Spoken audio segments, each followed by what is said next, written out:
All right. Good morning, everybody. And it's an early morning, 5 a.m. here. I came in extra early because we had such a great podcast yesterday. I wanted to get this intro video done so it wouldn't be delayed getting it out. So we had my former team, fight team, Team Pride MMA. They had two of the top fighters and one of my top trainers come in. I had Danny the Hitman Stoner, and has holds several belts from back in the day. James Davis, also known as Chico, one of the audience's favorites. And I had Michael Shoecraft, who was one of my top trainers and one of my very first black belts that I handed out. So we had an awesome time together. There was a bunch of old friends getting together, telling stories from back in the day. Um, Lots of laughs, lots of crazy stories, and I think it's going to be one of the best ones we've had so far. I know I really enjoyed it because I got to catch up with some old friends, some really close friends that they mean a lot, and it meant a lot for them coming down, taking the time to come down here and share all these great stories with you guys. Uh, we have about 2.5 hours of content, so lots still here, and I would highly recommend this one, guys. So check it out.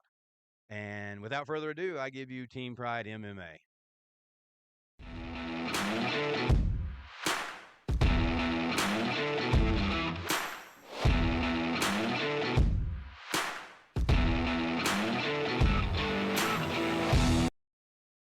Yada, yada, yada. I never heard from him again. So we started Team Pride. I should have done more. I should have done research on myself, like I did. Oh, six? I guess it was. It's been a minute. Yeah. So I yeah, had done what? Taekwondo twice. yeah, Come to your gym. I wanted to bring Taylor in to do it when she was like 5 or 6, yeah. and she kicked some little girl in the belly. Mm. Felt bad, cried, didn't want to go, but I'm like, I'm seeing all y'all out there point sparring. I said, man, that was fun. That's what me and my cousins grew Do up it in doing. your backyard, right? And the rest was history, man. So did you start in the gym there in the middle of Smithland? No. No, I don't remember You- that. Michael, you did though. Yeah. Edge Fitness was right beside Okay. Brother Liquor. And that's where you started too, Chico, right? The old Flying J, Right. then we went down by the bingo hall, or was it for? Oh yeah, the bingo hall. That was a crazy time. Yeah. But you started, Michael. You was with me in the very beginning. Remember we kicked the dude through the window Through the of window. Halloween? Yeah, we had a Halloween free for all kind of deal, and yeah, kids were coming in and they were giving them candy, and somebody gets kicked through the window in Smithland there. Yeah. Play a glass window, and the kids are out there like, Yeah, yeah. So I'll say this about the martial arts world. I think I'm a pretty good fighter. And I'm pretty good at training, but I'm horrible at the business side of that. Because yeah, how many kids you going to get come in when they see somebody fly through a window? Right. Or I'd have one of our girls fight. Somebody come in, they're like wanting to spar or whatever, and I'd have them fight one of our girls, and they'd kick their ass, and then they never come back. Like, I should have rethink But that. our girls, man, I felt like was tougher than a lot of people's boys. Yeah, definitely. light contact, No. really. I mean, it was. Yeah. So I think it was mainly because we just sparred so much. Well, everybody that come to cross train or whatever we started calling that, but new people come to our gym and playing with Chico, you're out there wanting to win, and I broke Michael's arm and like on accident in your gym. That was at Edge Fitness, right? Yeah. Yeah. And it's like we went hard like that every practice. Somebody Right. was bleeding. Something was broke. How many times did you pop old boy's shoulder back into place? Yeah, that one I forgot. So many things I forgot about. Yeah. But other gyms would come and be like, y'all are crazy. Y'all go too hard. Yeah. That was a crazy time. But then we had all the belts. I remember that. Yeah. So we were doing something right. Well, I think we were just at the time. Yeah, at the time we were. It's so weird to look back on it because I can remember when I first started. Like there was nobody. It was like me. Caleb was just starting karate, but the only other guy was like Albert Ward, I think it was his name. He's a black belt, and then everybody always yeah. Steinbeck.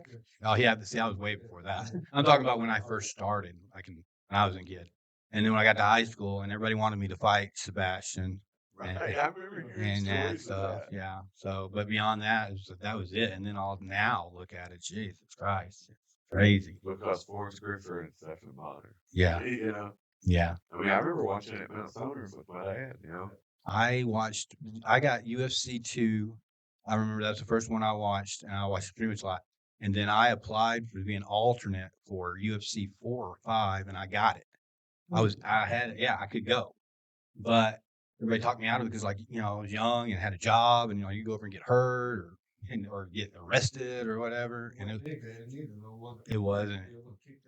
Yeah, and I didn't do it because now I think it's like the biggest mistake, one of the biggest mistakes I did because that could have been a huge, yeah, and you'd always, no matter how you did, you had that, I was UFC 4, Yeah. We would go rent a VCR from like Movies to Go, and back where the dirty movies was where they had the yeah, where the UFC tapes was. Well, it was illegal in most Right. places. So. I remember like me and Michael in Salem renting a VCR in a bag, and I feel like we was watching the UFC in the car. You know what I mean? Like we didn't even watch it in the house on a big TV. We're watching it on a little TV in the car. Yeah. In a bag, but it was UFC. It was crazy, Yeah. They call it human cockfighting. Right. Yeah. Right.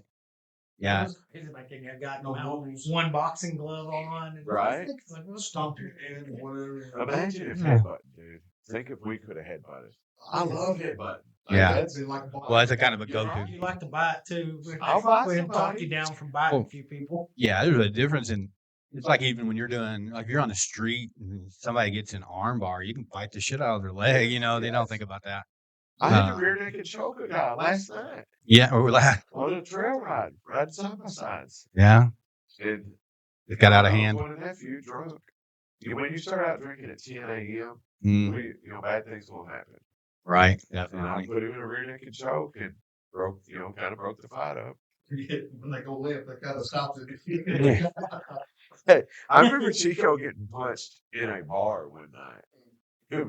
Like if we stayed on the south side, we was good. If we went out by the mall or over to the other side of town, everybody always wanted to fight. Me and you was at Arnie's. I feel like we both just won our fights that night. You and I just cheers, like a shot of tequila, I think. But that's probably where I'm telling you, I'm gonna puke. Anyways, you made me. And we cheers, set our glasses down, and here comes. I mean, it was a big old boy, best I remember. Boom! Sucker punches Chico. Chico just grins at him. He said, "We get another shot." I'm sitting here like, "What did I just see? What I think?" Right. And old boy's just mad, like run his mouth. Chico tells him, "If you can't hit no harder than that," he says, "you ought not hit grown people, boy." And we take another shot, and they want to go outside.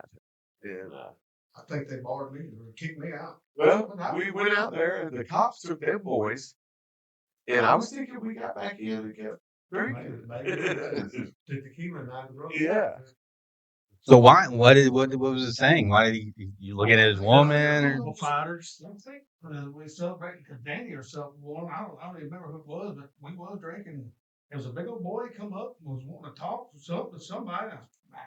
Danny probably had his belt on. Yeah. I don't know. It's like, I don't know. Somebody always want to try, Right. Yeah. It's like, we ain't got nothing to prove, no more. No more. Unless one shot, it might be. Well, we know people that you can sign a contract. We'll both get paid money. Yeah. You're not going to jail. If you go to the hospital, the promoter has to pay, not me. Right. Yeah. So let's sign on the dotted line. Yeah. Get it done, but nobody wanted it. Yeah. Yeah, that's the thing, man. And it's crazy. I can remember people when I first started back when me and Michael were in a shed basically in Smithland. The stories I heard. Y'all was in a shed. It was rough, dude. And props. Joe abused us. Yeah. Sticks. I did, dude. I was like, I saw this in a movie once. Stand still. Don't move. Did that to me too a little bit. Going to school, big black whelps on you. Yeah. So I would say technique. Well, I say toughness was first and technique was second. Yeah. That's how we did it. But I can remember back then, I'd have these guys come in, and they would be fresh out of basic or something, and they could probably shoot a whole lot better than me, and they probably knew how to read a map better than me. But when it came to just rolling, we'd get those guys in, and it would be just a few seconds, and then Then I'd put them in with a girl or something, and they beat them, and then they never come back. Like I said, bad business. Right. Yeah. And then I'd have the bodybuilders, and those bodybuilders, they're huge, but they're just all that muscle burning so much energy. Trying to squeeze your head off. Yeah, and you're like, all right, just keep squeezing, because in a second I'm gonna make you blow snot bubbles. You know. Yeah, it's crazy that the people out there that think they can fight. Well, what about the drunk guy or, reek of alcohol come in and this hand's knocked out over 100 people. I ain't never been knocked out. You're like, Stoner, somebody wants to roll. Yeah. And it's like, man, have you ever been in a fight where the guy knew you wanted to fight him? Like, you sound like you sucker punch. Yeah. Right. Yeah. And then they never come back. Yeah. Yeah, that's the thing. You talk about girls. I mean, Scotty was up. She was Jeez. pretty tough. She was fighting with 250-pound men. Yeah.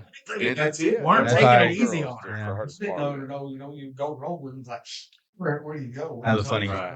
story about Scotty. Scotty, beautiful girl. Oh, yeah. She was like 17, 18 then, maybe a little older. And I can remember rolling with her one time. And when I roll with somebody, my mind is it's like taking Adderall. It's push you. I'm just in that zone. I have nothing else on my mind. That's just what it is. So I'm rolling around, and I'm trying to show Scotty how to do a leg triangle, or everybody actually, because we get to that point. And so I'm like here, and I'm taking her leg and her foot and putting it here and putting it. And I'm like, okay. And then I'm talking to everybody else, and my face is right in her crotch the whole time. And I'm like, no, you need it tighter. You're around. And everybody else is like, next, I'm like, oh yeah, I forgot she's a beautiful girl too. So yeah. And her sister. Yeah. Skylar. Skylar. Yeah, she was really good too. So she comes to my barbershop now. She brings some kids. She bought a house in Marion. Yeah, I talk to them rarely. Every once in a while, I'll see Scotty out somewhere at a gas station or something. And Rebecca, their mom, And we had a lot of good parents too, but then also that was one of the hard things for me was the parents, because I'd have some parents in there that, if you didn't side with them, all the drama in class, it's like, I hated that part. Cheryl Stogstill set up my first MySpace account. Yeah. You know what I mean? Like, back then we didn't know how to put fights on the internet. I mean, I still don't, but I'm saying, we was fighting, we was recording stuff, but we had no way to get it out there. And Cheryl's like, you don't have a MySpace? I'm like, I don't even have a computer. Right. Josh was another one that was tough. Little skinny, Josh Stogstill. little skinny, scrawny kid. He was like 13 when I started. Signed him up for his first MMA fight. They were like, "Who's this little scrawny kid?" Yeah. And he destroyed We the knew guy. how bad They he were was. like, "What just happened?" Did he not break a boy's leg? That was Sean. Yeah, my brother broke the That was leg. Sean. I tell that story too. That was at the same But fight. Stogsdale, Stogsdale had the complete package. He had a good height, he had a good build, he had great kicks and snapping, and he could throw out about any kind of thing. He just got hooked up. So then I had Abby. She's actually coming in. Abby Potts, of course. Her and him kind of had a little something, and then I was supposed to side with the who. Right. That was one of those things. I hated that part of it. But now, who is it? We just said. We said Josh. Who's the other one we just said? Josh Stogstill. Yeah. So- Sean. Oh yeah, Sean my brother. My brother. That story was my brother's a short kind of Fort guy. Campbell? No, Where was I can't it? remember where we were. Was it? Wasn't it? Yeah, Was it sports break? it's sports play. Maybe it was. Fighting or training? No, he's No, it was a fight, and Sean has not the build. He's not got. I'm not saying He he's looked like just a Lloyd fighter. Nelson. Yeah. So he's not going to be a stand-up. You need to go in and take down. He was taking a bunch of hits, man. And the next thing I know, I'm like, get him down. Finally he gets him down. And then I say, bring him here.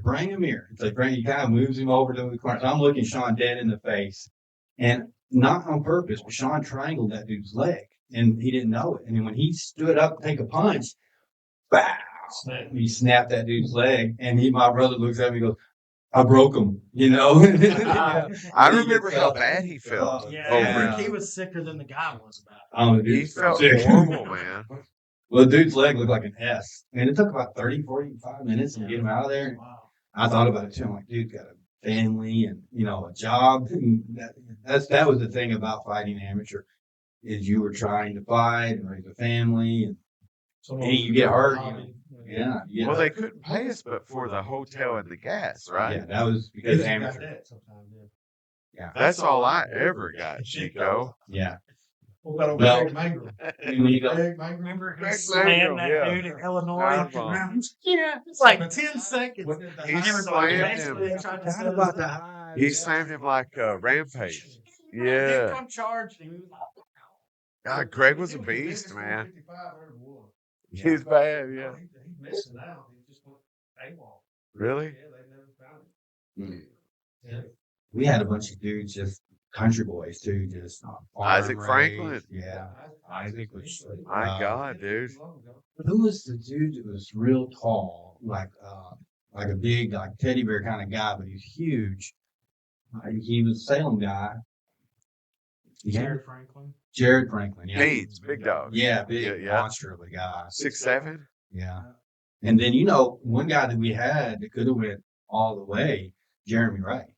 Oh yeah. Jeremy who had that Kickboxer. himself in his head. Kickboxer mentality. Yeah. I mean, Well, he had the right style of body. He had the height. He had the reach. He had the kicks. He had a swivel hip. oh my He God. could do a side kick kick without Yeah. rotating his foot. He could Right. kick straight up. He was super strong. He had the killer instinct. He had the whole package. But he wiped through his first 4 or 5 Yeah, he just had I mean, the mental white thing. throw. He just felt like because it was from here. small town mentality. And as soon as he got beat that first time, he never fought. As far as I know, he never fought again. And I'm like, you got to take that and learn from it. But he ran up against somebody training, and he wouldn't train the way he Right. needed to. That was another thing. We had guys that were natural fighters, but they never learned how to train. What if me and Chico had a trained? Really? I mean, We set it really. up so we could meet at the bar. Right. No, Yeah. that's what we did. Plus, it was like your Ivy fight when you fought Jonathan. I had no business fighting. Dude, I was on you the whole time. Like, we got to train more. We got to train. We got to cut weight. We got to cut weight. And we had you on a bicycle with a sweatsuit on, trying to cut weight the day before. Yeah. Oh, You remember started when hallucinating. I cut 19 pounds overnight. Yeah. I did 22 pounds in 24 hours one time. I was tripping, man. My Yeah. body was shutting down, my organs and stuff. We did that to Chico in Nashville. Yeah. Created a sauna in the hotel I room. still didn't even make weight. I still He pretty was sound. like 20 pounds to do it a day. It was I like, still, and the dude didn't even speak English. He just looked at me. I looked so pitiful. He said, "No, don't cut no more." Yeah. Just My like- dude asked me if I was on meth. You know, Yeah. My last fight, I cut 12 pounds. It was really hard because I was getting old. The older you get, harder it is. And I got 11. I was standing I was trying to float, Here's Harold Dick. I'm like trying to float, And the dude showed up, and then I guess he talked to a couple of different people, and then he decided he didn't want to fight me. And then he said, "You're going to make that." He says, "I'm not going to fight if you don't make weight." I was 1 pound over. I was like, "I'm going to make weight, dude. You better bring a baseball back to that cage tomorrow because I'm going to make this weight tonight, and I'll be ready for you." Yeah. did he fight? Yeah, he did fight me, but I kicked him or something. We threw him down, and he lost his contact, so he quit.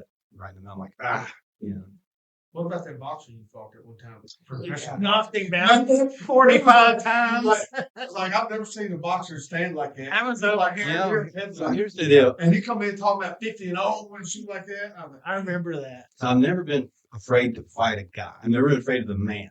I just hated the thought of somebody seeing me lose because all you guys were coming, and it was just I didn't want to lose, especially I didn't want to knock out. And I never have been knocked out still. I mean, I've been out on my feet, but I lay into them until I get my back. But that dude was like 50 and something. Yeah, but he was like 2 weight classes under me. But he said he'd take the fight, and I'm like 50 and 0. yeah, He should be all right. He should be fine against me. I don't think he ever fought. Well, I remember I Hell. ref that fight when he got in there. I was like, On the towel. man, I tell you, I was A a little apprehensive about the fight, but then when I seen him come out swinging, I was like, "Oh hell!" Where And was I got too at? excited. This was at Froggy's, yeah, it was a frog. Froggies. Yeah. I was- and I beat him down. And then, What if Joe gets beat? I mean, what are we going to do? Going to jump the cage?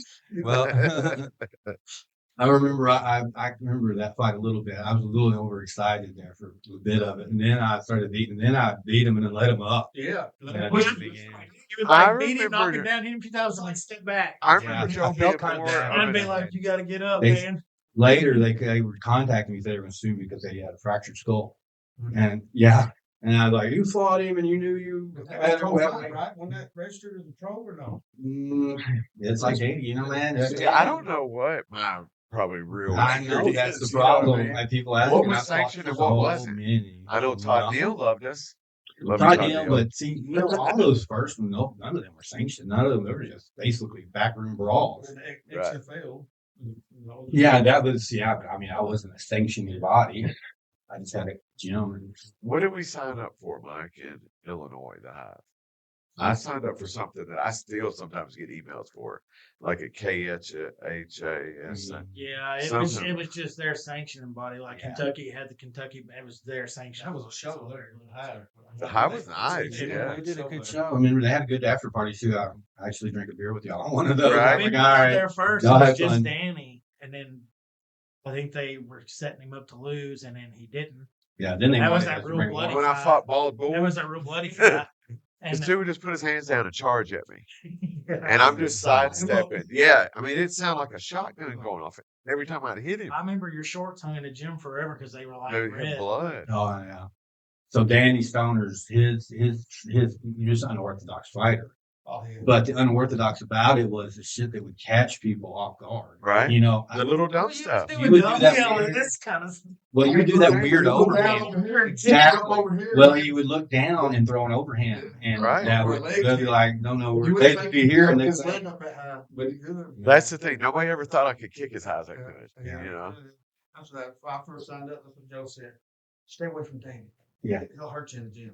yeah. Well, that's the thing is a lot of times when you're training, you don't.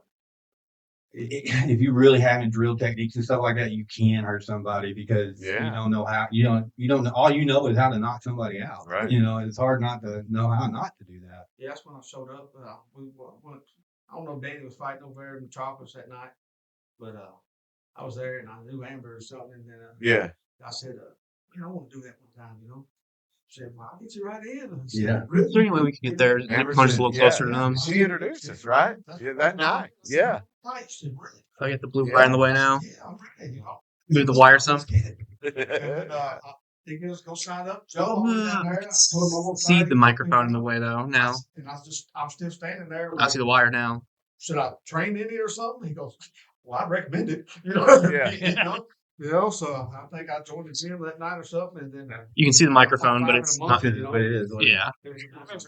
I remember we got Jeff Yeah, White because we made a bet with him. They were setting him up to beat Danny, and he come When he over was here and we talking told him smack on it MySpace. was like when Danny beat you, you're gonna come train with us. Yeah. And he was shook on it, and he did. After Danny beat him, he came over to the gym. Oh, Dude, I He fought was with a big old staples. boy. I He had, was a big old. I had staples in my head. when he's I had you them got 40 jumped in the bar. 40-something stitches in my leg. I had a fractured eye socket. We didn't even tell Joe about it. Me and Michael was the only two people that knew this. I had a fractured eye socket. They said I couldn't even train in the gym for 6 months. They put, 14 staples in my head? Staples, yeah. You held my head back together. This Remember we roast had to beef wrap your looking shins leg. up before the fight. So Joe's like, Danny, you're not doing this. You're stupid. You cannot do Yeah. this. I'm not going to train you if you take this. I said, Joe, we're going to wrap both my legs up so he won't know which one is Which my one's bad which. one. Yeah. And the first thing I did was come out and kicked him with my bad leg. You know, remember that big old ref, Jules? Mhm. I mean, just had muscle on muscle. He's like, yeah, man, you was beating him like a redheaded stepchild. Our Yeah. team nemesis. They were Nemesis. tough. He They was were perfect. badass. Man, their whole crew was like, So that one, there was a Danny. Danny Day. Jones. Jones. that's Yeah. who I fought. Yeah. You know, I've never felt as bad as that match I put together with Him and Moose, Oh, dude. or him and Isaac. No, that was No. Danny. Him and No, that was Bald headed Danny from. Danny Oh, Jones. I fought Danny. Nemesis. He Yeah, fought- everybody did. All y'all did. and then he fought that one tall dude. I forget his name. This was, I guess, one of his first ones because he was like 1-0 or 1-0. Eric Tabor, the boy from Marion, Yeah. that he shoved. That's the one. Eric He Taylor- busted his eye before he got in there. He ran Yeah. into the door back He- there in the dressing Wasn't room. he short and real Yeah. tiny? Yeah. Okay. He looked Yeah, like everybody's Rudy. like, He who looked put like this Rudy fight from Wicked together? Rudy. Yeah, everybody's like, who put this fight together? I really did feel bad. But I didn't know Dan. Didn't even see a picture of him. I just looked at the record, you know. Well, he Oh, come out my there in the God. ring and his eye was bleeding. I'm like, what happened, man? Yeah. Like He the asked me trainer to got corner. him That's here. so I exciting. said, no, thank you. Well, I can even remember the crowd. When Danny they Jones walked out, shoved they're him. like, Like, oh. when he, like, Danny somebody Jones- was- Yeah. He shoved him in the chest, and oh boy, everyone's just rolling backwards like 3 or 4 times. He had no neck.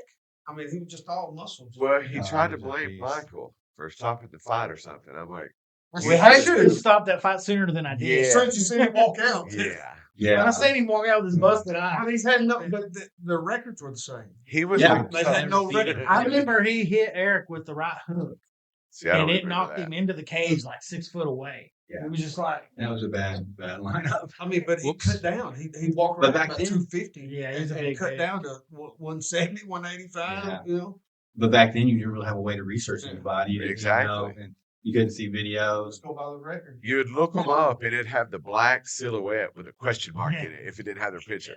You know what I mean? We Yeah. still have some of the old posters. those Yeah. Nemesis guys were tough though. All My the dad Nemesis never guys. threw nothing away, Chico.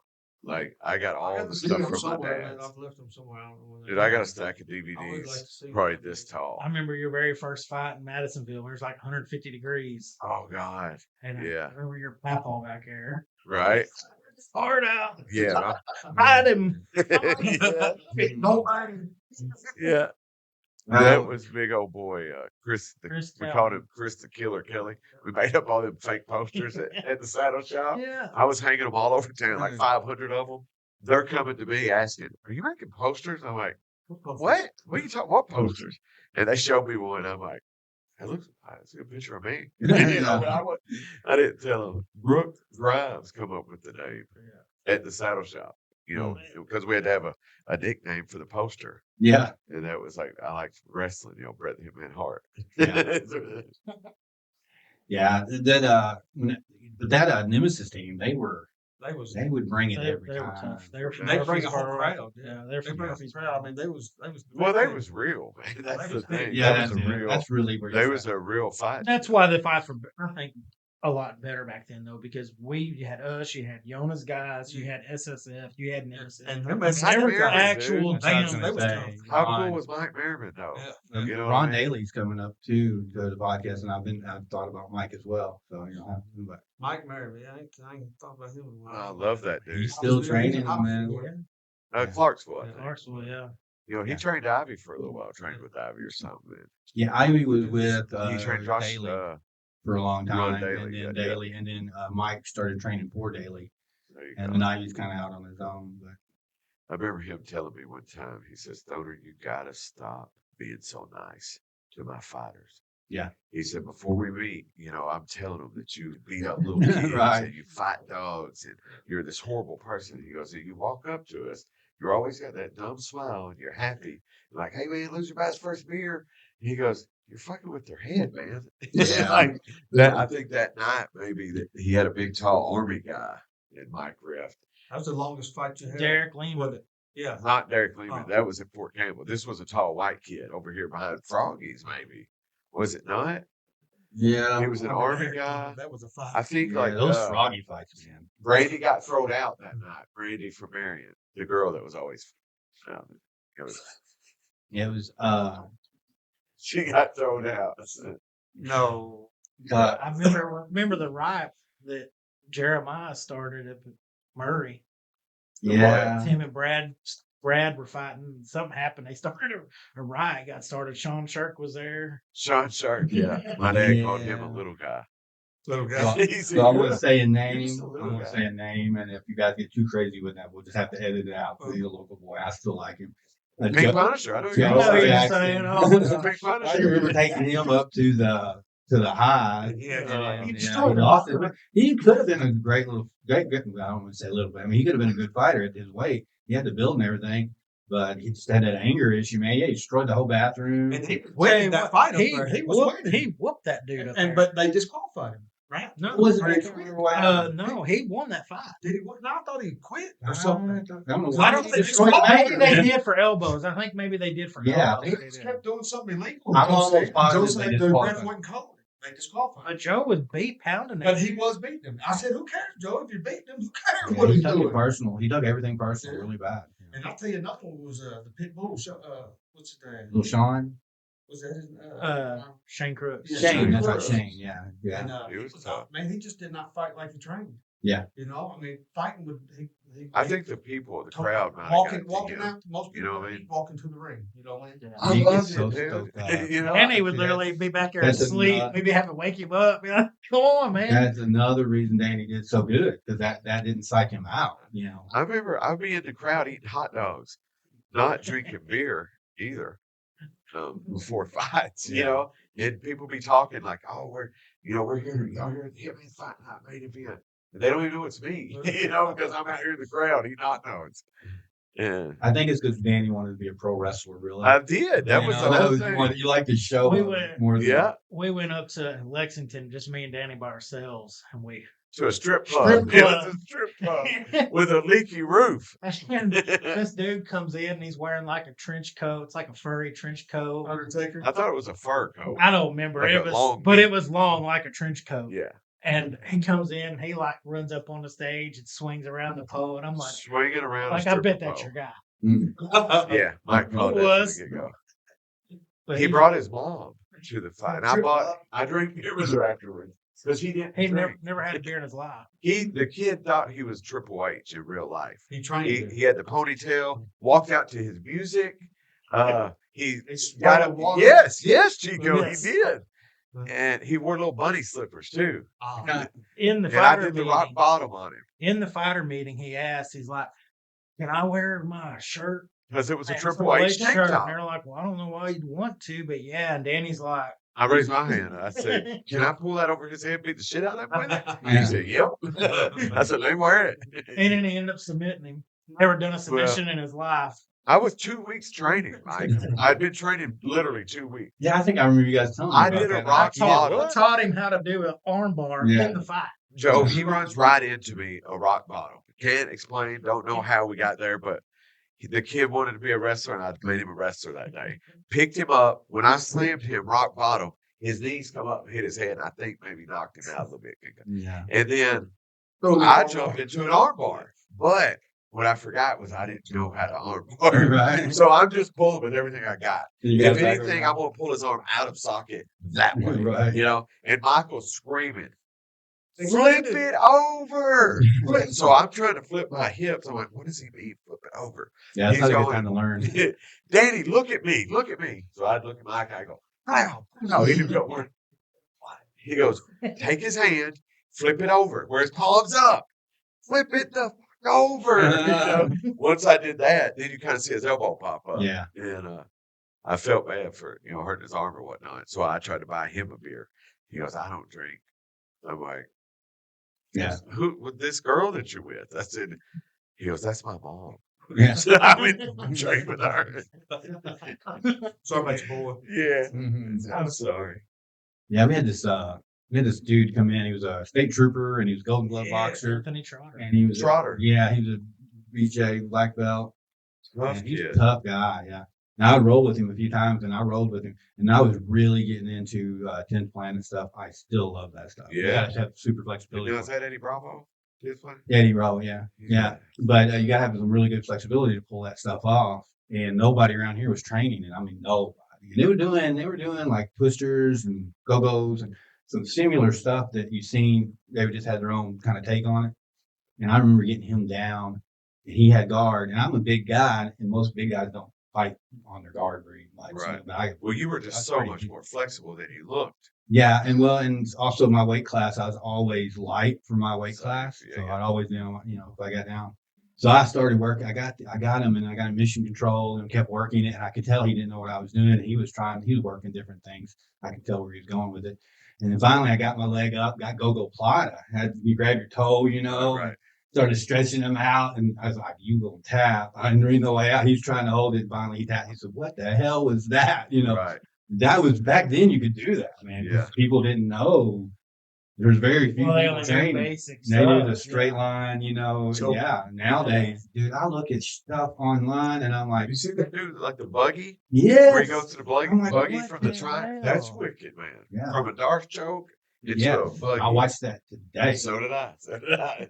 And I'm sitting there going, okay, wait a second. I Stop. never understood all that stuff. I That was remember my favorite part. my very first class, Josh Stogstall was out there point sparring. I said, I'd like to do that. And I tried to put him in a scorpion deathlock or the sharpshooter. And you stopped us. You're like, are you okay? Like, I think you thought I was slow. Yeah. Well, maybe. Because in my head, I'm like, if I get him in this It's scorpion deathlock, it's over. Yeah.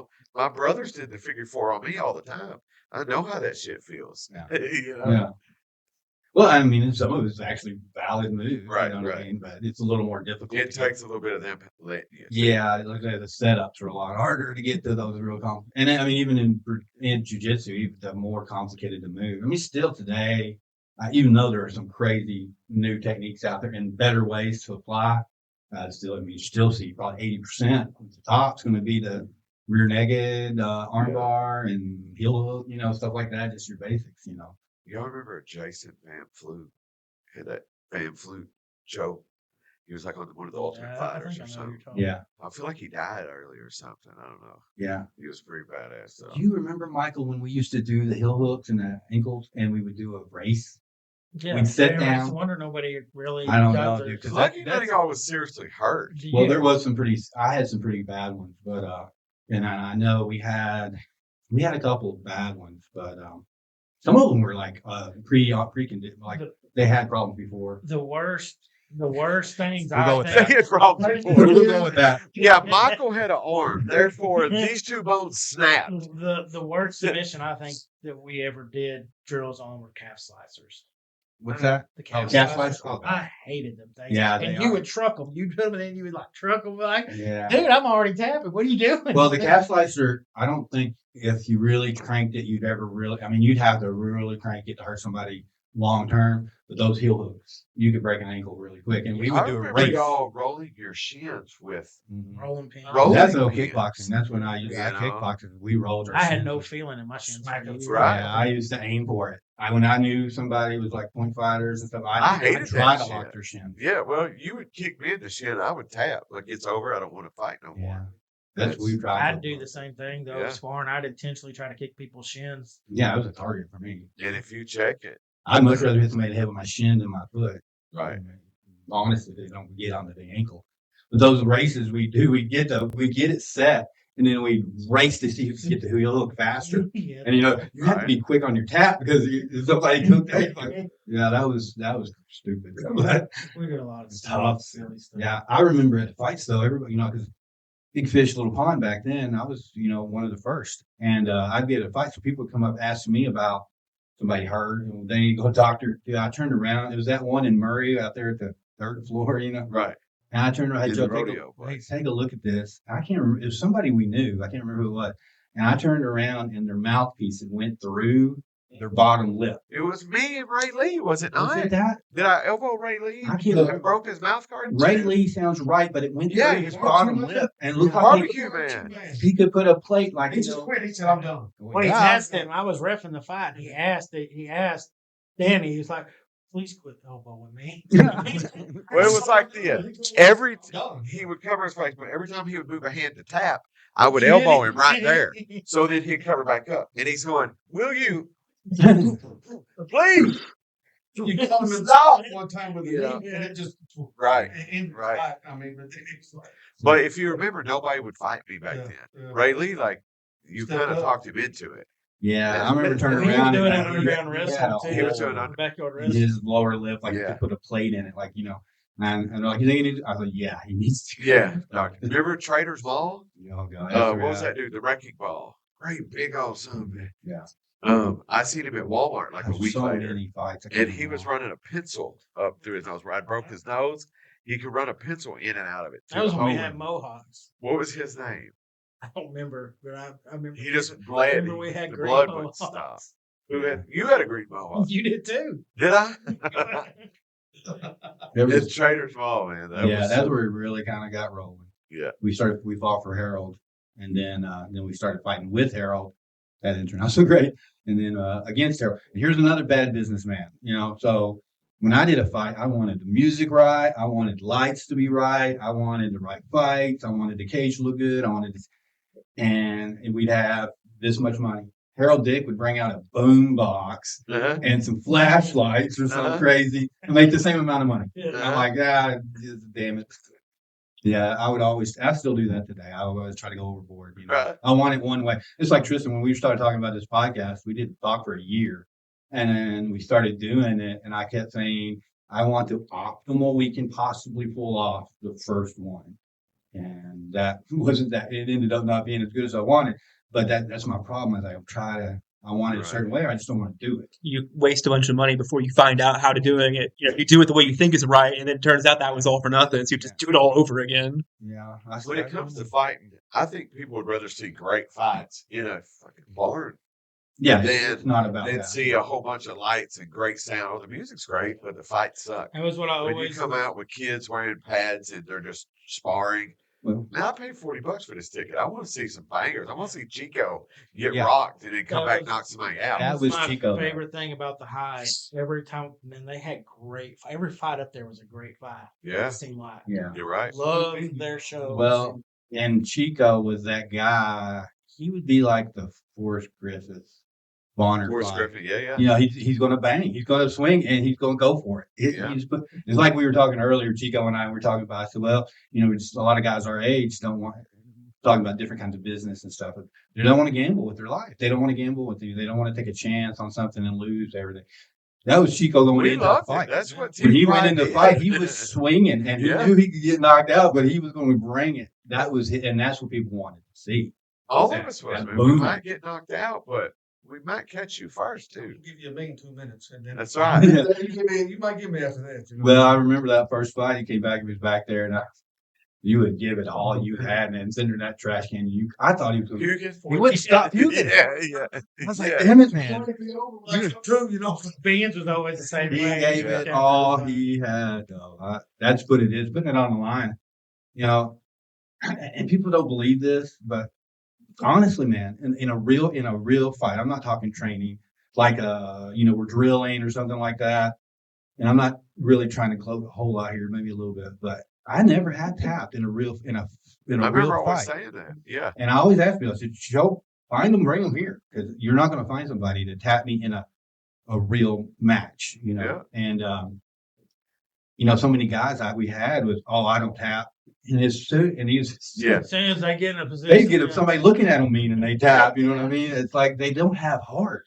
Yeah. It's a Rocky Balboa kind of, that's where you got a good technique and he's strong, but you got it with the heart is really heart, dope. man. that's what we had more than any other team Team around. Pride, yeah. I would was agree with we that. had the guys. We had everybody. We had was just overloaded with heart. Yeah. Yeah. Now they may not have trained well enough. They not had the Exactly. cardio. Might have got They didn't have drunk the cardio. night before. Might You have know? been drunk when they went in Or the that cage. morning. But they still would go, and the other guy could go the full match and be okay. Our guys will go the full match, but they'll be puking their guts out at the end, but they ain't gonna quit. I remember Derek Lehman over at Murray, I think, wasn't it on the Army base? This sucker ran from his post. Yeah, he got in trouble.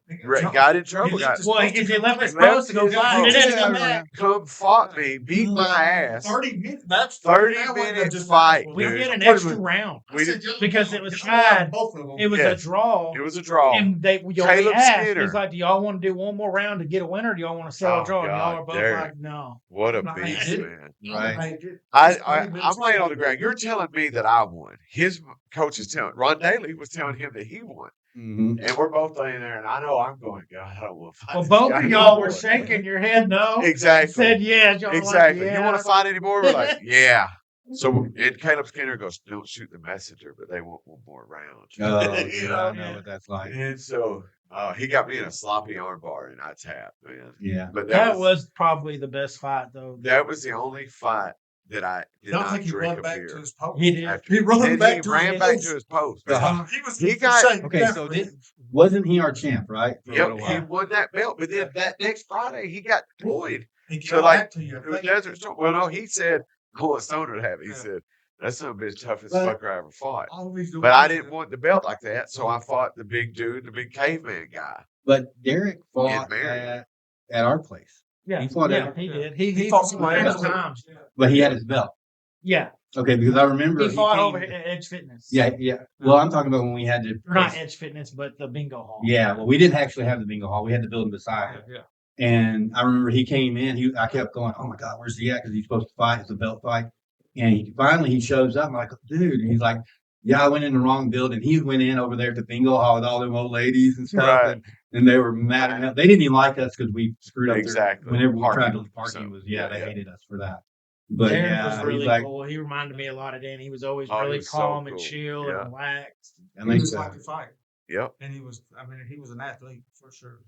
You know, that's something that's another thing she goes. You're right about that. As people, there's tough people. There's guys that just don't want to quit Balboas, and then there's really technical people. But there's some people that just like to fight. They literally like it. Yeah, Breathing good and That's who he was. He was just the guy that liked him. like the bang. Just didn't have the athleticism, you know. Yeah, The but after parties killed me. I'd pick heart over talent Uh, every time, though. You know, I really would. mm, Because how many guys did we see that was better athletic, better technical, better, but they give up or Yeah. get hit hard and they tap? I remember a guy tapping, standing up, getting wailed on against the cage, and him going, time out. That was at the Froggies, I think, you know, yeah. tapping. I think trying to call timeout. I think there's a limit to that. I think that I mean, when you talk about no technique, there's guys out there that Right. have no, they don't even Right. want to throw punch. You know? But yeah, if you got a good brawler who's got heart, he's got a swinging chance at it for sure. Yeah. puncher's chance, really. I mean, it was like that guy you fought up there at the Hive that time. I think both of my hands were broke. He was Like just when we got back to tough. Paducah, remember how swollen they were? Yeah, It looked like a Cabbage Patch he Kid. was tough, but he had so much heart. He wasn't willing to stop. He looked at his corner and said, "What do I do?" Yeah. They go, "Put your fucking hands up." Right. And he just couldn't. He He would was- run at me like yeah, this with his hand out. But he had heart. You know, that dude took. He looked rough. And I I'm trying to feel like think. Our group, I can't remember anybody who I wouldn't say had that kind of heart. Now, some of them more than others. I will say that. There was a couple maybe, They but might most make all a of them. team then. I think I mean, that was Right. You know, Yeah, there was kind of lines. required. There it was was not team lines. pride, you know. Yeah. I mean, that's how Isaac got on the team. Was he? exactly. Yeah. And we asked him, was like, dude, like, Yeah. You'll fight with us. do There this? wasn't, Be yeah, we tough can get for guys Brad. on the team and the people that come to our gym, but really, there wasn't, you're going to hit this level and then you're on. I think you just had to live. You had to survive. Yeah. If you stayed with it, you were going to make it. Yeah. But most people, if you weren't, if you knew those guys right away. I remember several people coming in, and sometimes groups of 2 or 3 of them, and thinking they was tough guys from wherever, and one night with us, and they never come back. Some Yeah, boy ran I had the one- whole night. Tristan's mom, we're going to call Tristan's mom. She would just kill these guys because she started back when Michael. Yeah, I remember her kicking me in the And face. one night. teenagers, 19, 16, 17, 18-year-old boys, country boys, Yeah. she'd fight them and just clobber them, Yeah, And that was another talented person who could have made something, but she got burnt really bad. Her first professional fight was in Dalton, Georgia. And if it wasn't for this fight, I think she could have went, no telling what she could have done with it.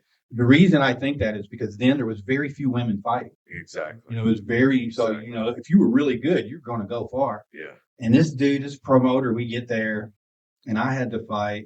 I was there to fight and then they talked her into fighting.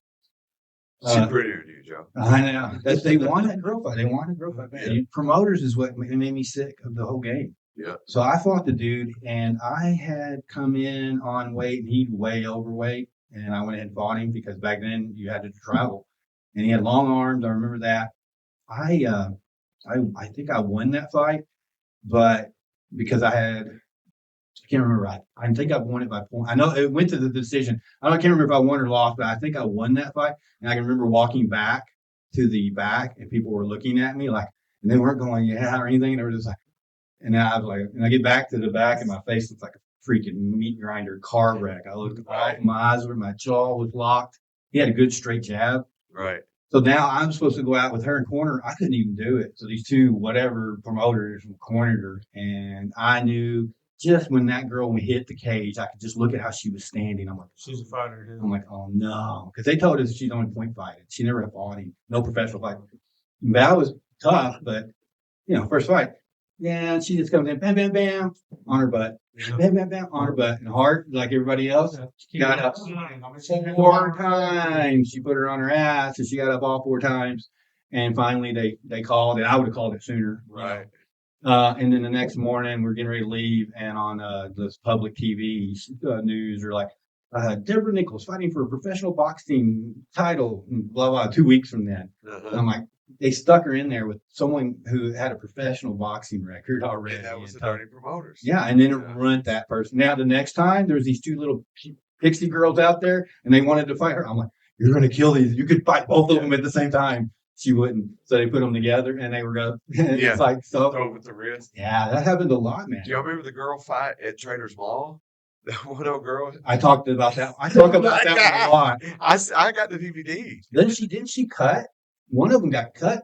I just remember that one girl was mean like a man. She dude. was like a jalapeno. Yes. I'm Yes. like, yes. She hit her. Her head bounced back, and she fell to the ground like this. She held her leg out. I knew that, but I was like, that girl shouldn't be in there.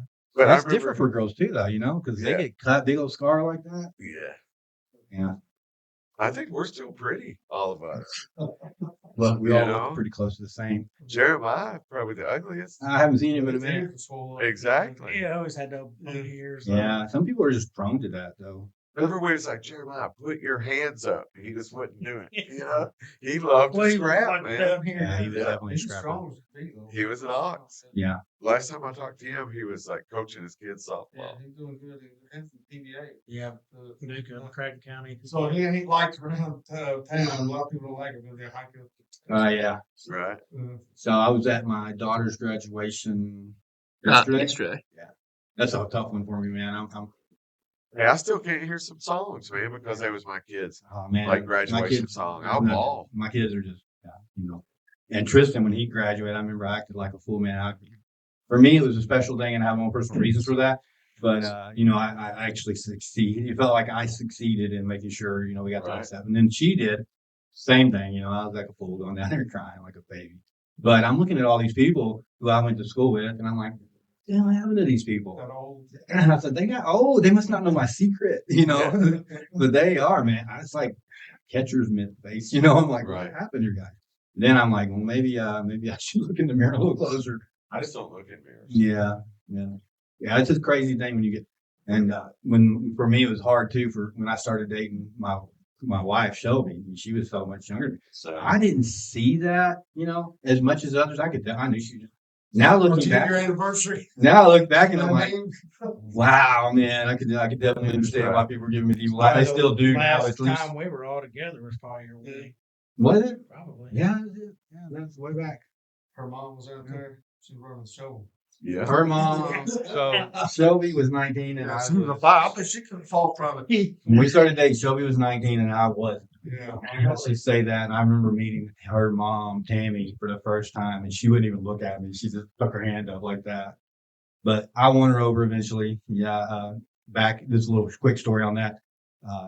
Shelby's dad passed away. When I met Shelby and dated her, that first year, she had 10 people in her family die. We went to 10 funerals. I was like, I don't know about this girl.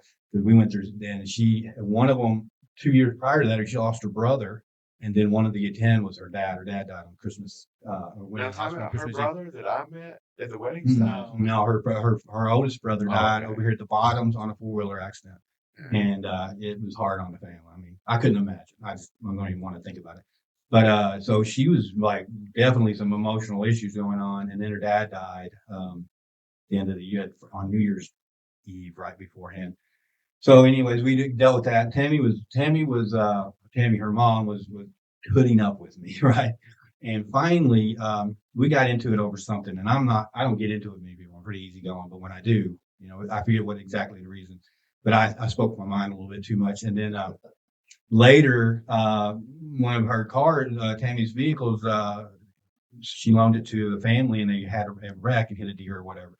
Well, I worked at a body shop, so Shelby told me that on Sunday, and I'm like, okay, well, I'll go pick it up. So I went and picked it up, and on my way back, Shelby says, Mom, why don't you stop by a church so she can look at it?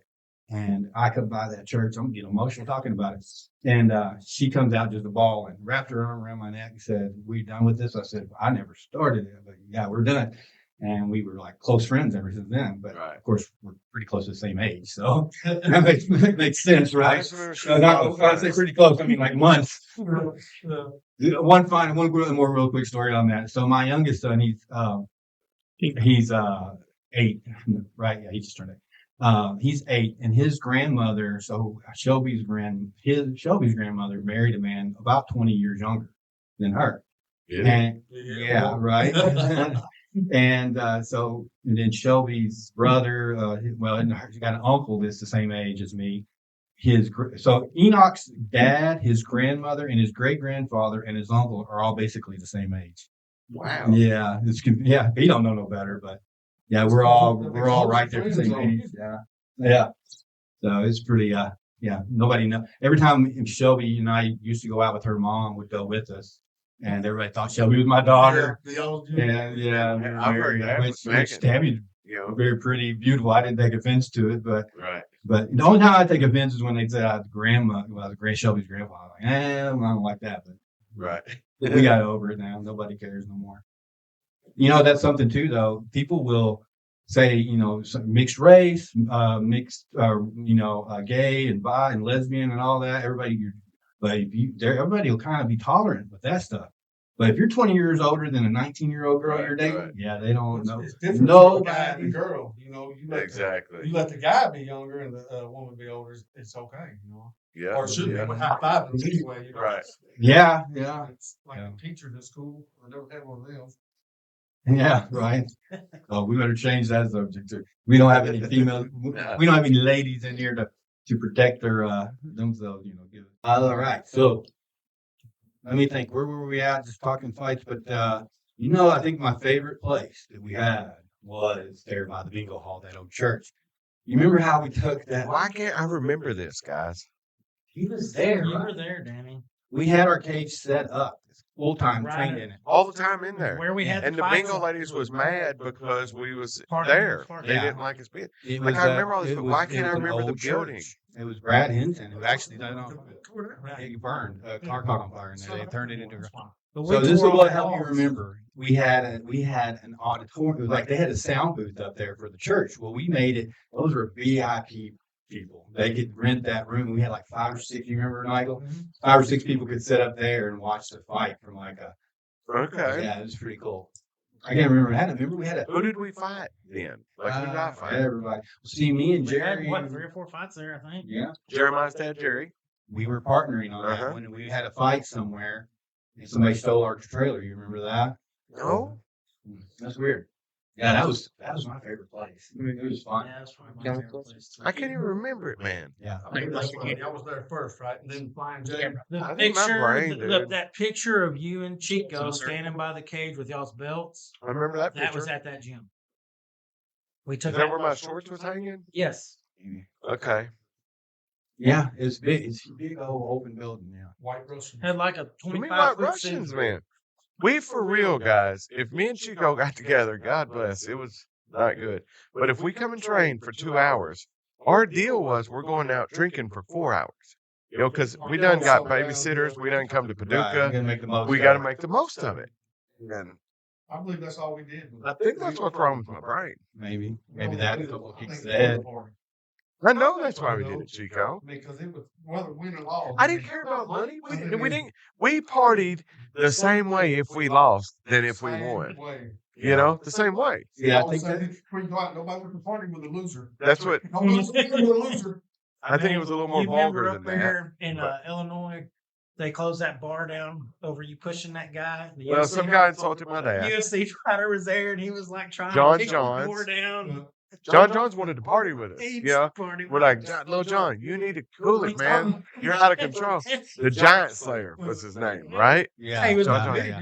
But some guy tried to cut in front of the line and my dad, in front of my dad, and my dad, nah, it wasn't happening, right? So I shoved him a little bit, and then that guy got thrown out.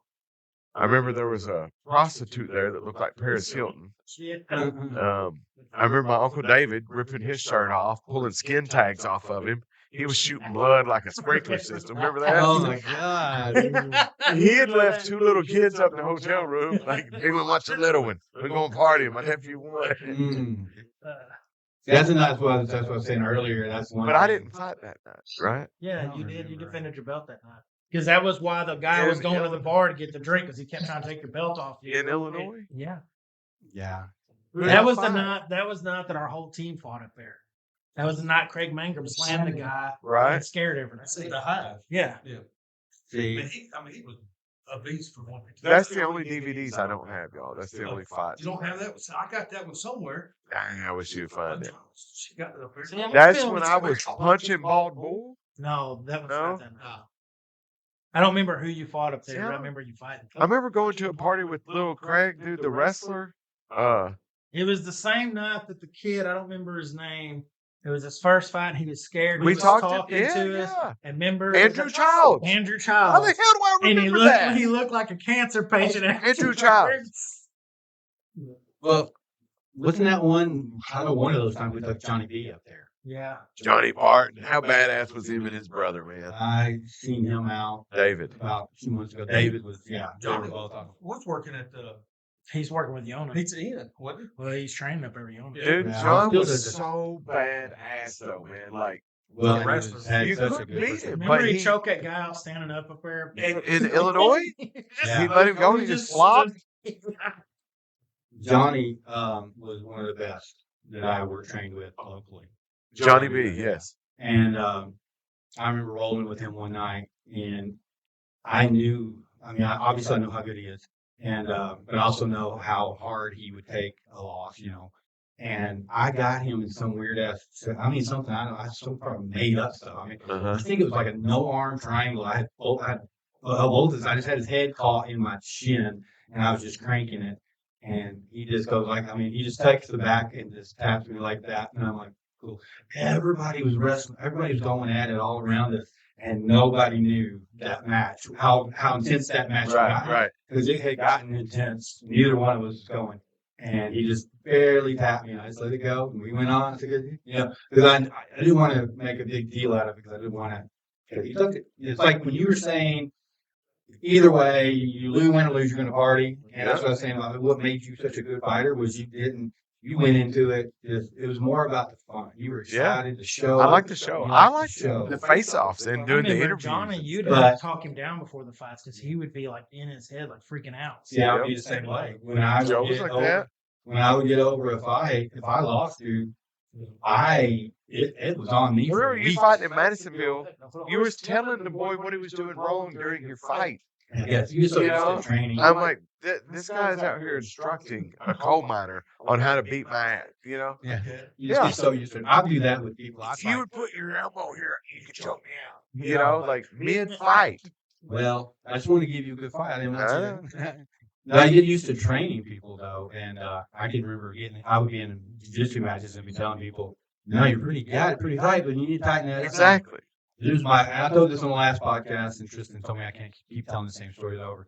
But I was at a jiu-jitsu match, and I was fighting. It was local, and it was an elimination, and I had fought like two dudes, hard ones, big heavy dudes, and then my final guy was he didn't. I don't think he fought one. I think he fought one. Anyhow, this one guy, I'm fighting him, and he got long blonde hair, all in ponytail. I was there. I He was remember. there. Michael Hayes. I don't know who the guy is. Anyways, he was pretty good, but I was getting his back. I was getting my hooks in and trying to get that rear neck, and he's all turtled up. And I get up here and up next to him, big old loggerhead. And I go, man, your hair smells so good. And he just tensed up, Thanks. And then I choked the shit out of him. That was Chuck Newton's tournament. Yeah. But they were letting Yona run jiu-jitsu. Yeah, they were doing like a little no-gi thing. Yeah. That was Dude, how great is Yona, man? I mean, he's a great guy. my favorite thing about Yona, first of all, when you meet him, you're like, that's not what he sounded like on the phone. Yeah. Okay? Right? That was my first impression, Yona. I love you. Then you meet his wife. He's married to a beautiful black woman. You're like, I didn't see that coming. And then he tells you how old he is. You're like, all right, damn it. You're lying now. Ain't no way. Where's the camera? Right? And then you roll with him and he beats your ass. He's good. And you're like, Little guy.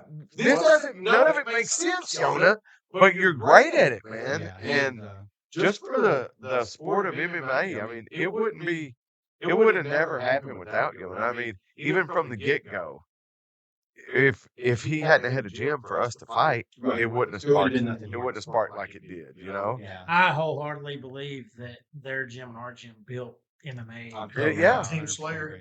Team Slayer, yep. Brad Stafford, Brian Brooks, Kenneth Twice, Sullivan. beat me twice. Yeah. Same move. Brian Brooks was triangling everybody. Brian Brooks could have fought on Team Pride. Everybody agree with that? Yeah, absolutely. If he'd have been on Southside Paducah. That's what he did. Yona's been here twice. He came in. He was my first episode, I love Yona, man. and he was here he brought a couple fighters, and we did that first fight pod. And then One thing about Yana is you get, here's the thing that really burnt me out. I had a good friend, Jeremiah's dad. We were in together on bike Jerry. feet. Yeah, he came in with me on the cage, and that's how we got going. And he got sick. Cancer. Right. And so we had to sell the cage and everything kind of fell apart. And that was right after the Harris Casino fight where you fought. Yeah. and that was Harley a- Davidson. Yeah, Right. right. That was a great fight, but we lost $10,000. Was that Matt I feel that story Hamill wrong. was there, right? Yeah, Was that- Matt was Matt there. Hamill. I'm trying to tell him. Matt Hamill sat with I us. was there. Hey, my wife didn't even know at the Yeah. time. Yeah. She carried on a conversation with him for over an hour. He was could be eating my looking nachos. at you, Yeah. but He he ate- ain't be looking at He you. ate my nachos. But Joe, I got paid good that fight. It was a great fight. It was my favorite fight. But he had too much in it. I lost $10,000. So what it was Harris. No, I got paid good, Chico. Yeah, exactly. That's the story of my life. Harris had requested so many of the VIP. So we were Be going to sold or something like that. No, they were just given to them to rent the room. Oh, gotcha. And so we were going to make all our money off of general, and it was a 21 and you had to be 21 to get in there, and there was also something else going on that day, and so we had all of the VIPs looked really good, but there was hardly any in the generals. I remember I thought the 21 was going to kill it before it even got. Yeah, it did. Well, Right. people came and got turned away, right? Yeah. Kids coming to That watch. sucked. Yeah, it really was a bad move, but Ivy, dude, he was so strong. Like I don't think he's free. now y'all know how strong that man was. When he like threw me in there, it was almost like everybody's seen the Mighty Mouse arm bar, right? Throws you up in there, alley oop, catches you in the arm bar before they even hit the ground, right? Mm-hmm. I don't know. I feel like that's what Ivy did to me. Was like threw me, and by the time we hit the ground, he had this arm in like a key lock Americana something, right? Right. And he was nice, man. He was a gentleman. He whispered in my ear, "You should tap, Stoner." Yeah. And I'm like, "Nah, man, I'm good. I got this." Right. He used a tenth of his muscle. He goes pop, pop, pop. But I remember hearing it look pop. at him, he was- Exactly. He had no neck, man. You couldn't The beat guys, him my hard. arm was solid black for 8 weeks. Yeah. I mean, Yeah. from here, you remember that, Mike? I was trying to wash cars with Like a Rommel. record of like 80 and 100. He was No, like it's way 300. more than that, way more than that. Ivy has over Those are all- 300. I mean, he could have been fights. UFC. If he had all the losses, he'd been UFC. No, he was. I don't know. I can't remember I the don't story even that he think did it go was to the UFC, but losses. something happened. It was. I don't even think it was that. It was just It was something he wouldn't do or would do. I right. can't remember. It was the management stuff. Yeah. It had something to do with the But he- interview, but didn't he it? did good Can't by remember. himself, as part But he does that. He's known as the leg lock monster. Leg lock He does those monster. leg lock They seminars. used to have him come to their gym. and Yeah. teach leg lock. He But took a bad rap on some of his videos. I know one of them where he's shooting for a leg lock and he does that where he jumps and Army roll. basically It was against Ken Shamrock. and and he did it. He did try it a couple times too many. Because he was Yeah. way too far away. But he was But- entertaining, dude. The Yeah, people's yeah. elbow.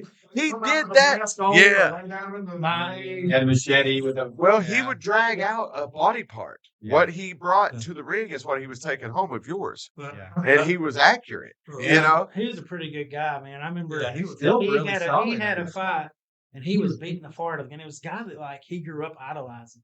Well, I know who you're talking about, Ivy Travis. was I beating- watched that the other night. Ivy was beating the fart of the guy. Travis and beat- They wouldn't call the fight. Yes. He reached down there and tapped. He out. looked at the ref and Because said, of "I'm not going to hit my idol no more." Yeah. Yeah. Right? Right. I mean, that's The two combined had like 700 fights Yeah. between two men. Yeah, I sent him a message trying to get him down here. I don't know. He's a busy guy, but he I bet still he would do it, he man. still does those leg locks and he still fights. I mean, as far as I know, but yeah, he is. No, I love some I of his think stats, though. less than a month ago, I read his official retirement.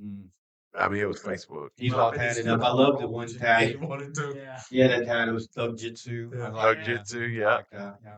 I Good just guy. remember thinking, He had the coolest walkouts. yeah, He would come yeah. out of like Yeah, he stretchers. was- But even then, I was too dumb to be scared. Like you said, you kept going, Danny, you need to come to the gym. Yeah. And you would have two guys on me.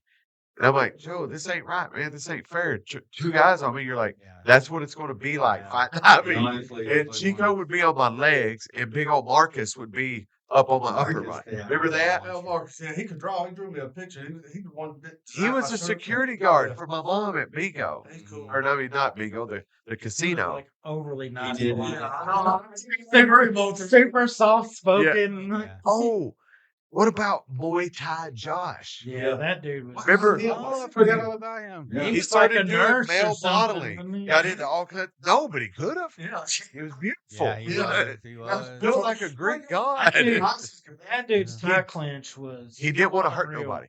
Dude, he could choke you out standing just by squeezing inside Yeah, of your yeah. neck. He was vicious with any point. If he would have ever signed So up, many people now. But Yeah. he would have. He didn't want to hurt Because he nobody. He was was a a nurse. Yeah. He wanted to help people. He was. Yeah, I know. He wanted to help people, dude. Yeah, but he was cool. So I remember him and Jack worked together at the hospital for a while. Yeah. Jack would ride his bicycle. Yep. Well, back to that Ivy fight. That was another mismatch on my part. But Well, You know- here was the deal, though. Nobody would fight me at that time. exactly. I mean, I It was was like, a I'll hard fight one. anybody. Yeah. And everybody's telling me you have no business fighting That him. was the only time Todd Neal ever said anything to me was that show. He's like, "Did you put that together?" I'm like, "Yeah." And he's like, "Oh, that wouldn't fly in the boxing world." I'm like, "I know, but I love Danny, Danny just doesn't have anybody we can put in there with him. He was Right. locally, and then but that was where I was at with the training part on it. I was Right. trying to get you, like, 'cause I knew But still, that even cat was- 8 weeks out, I'm not Well, we gonna kept telling him. I don't know, I We think kept it was- telling him, "The loss is coming. Yeah. Not training him." I go through nothing different than what he's already done. Nah. I don't know. There are certain things you can pick apart about a fighter, and you Right. can really hone in. And I'm not saying, yeah, you were definitely no Outmatched. way to catch up, but you could have had an opportunity to maybe take a Right. shot, and you had the weirdness, the weird Right. throw.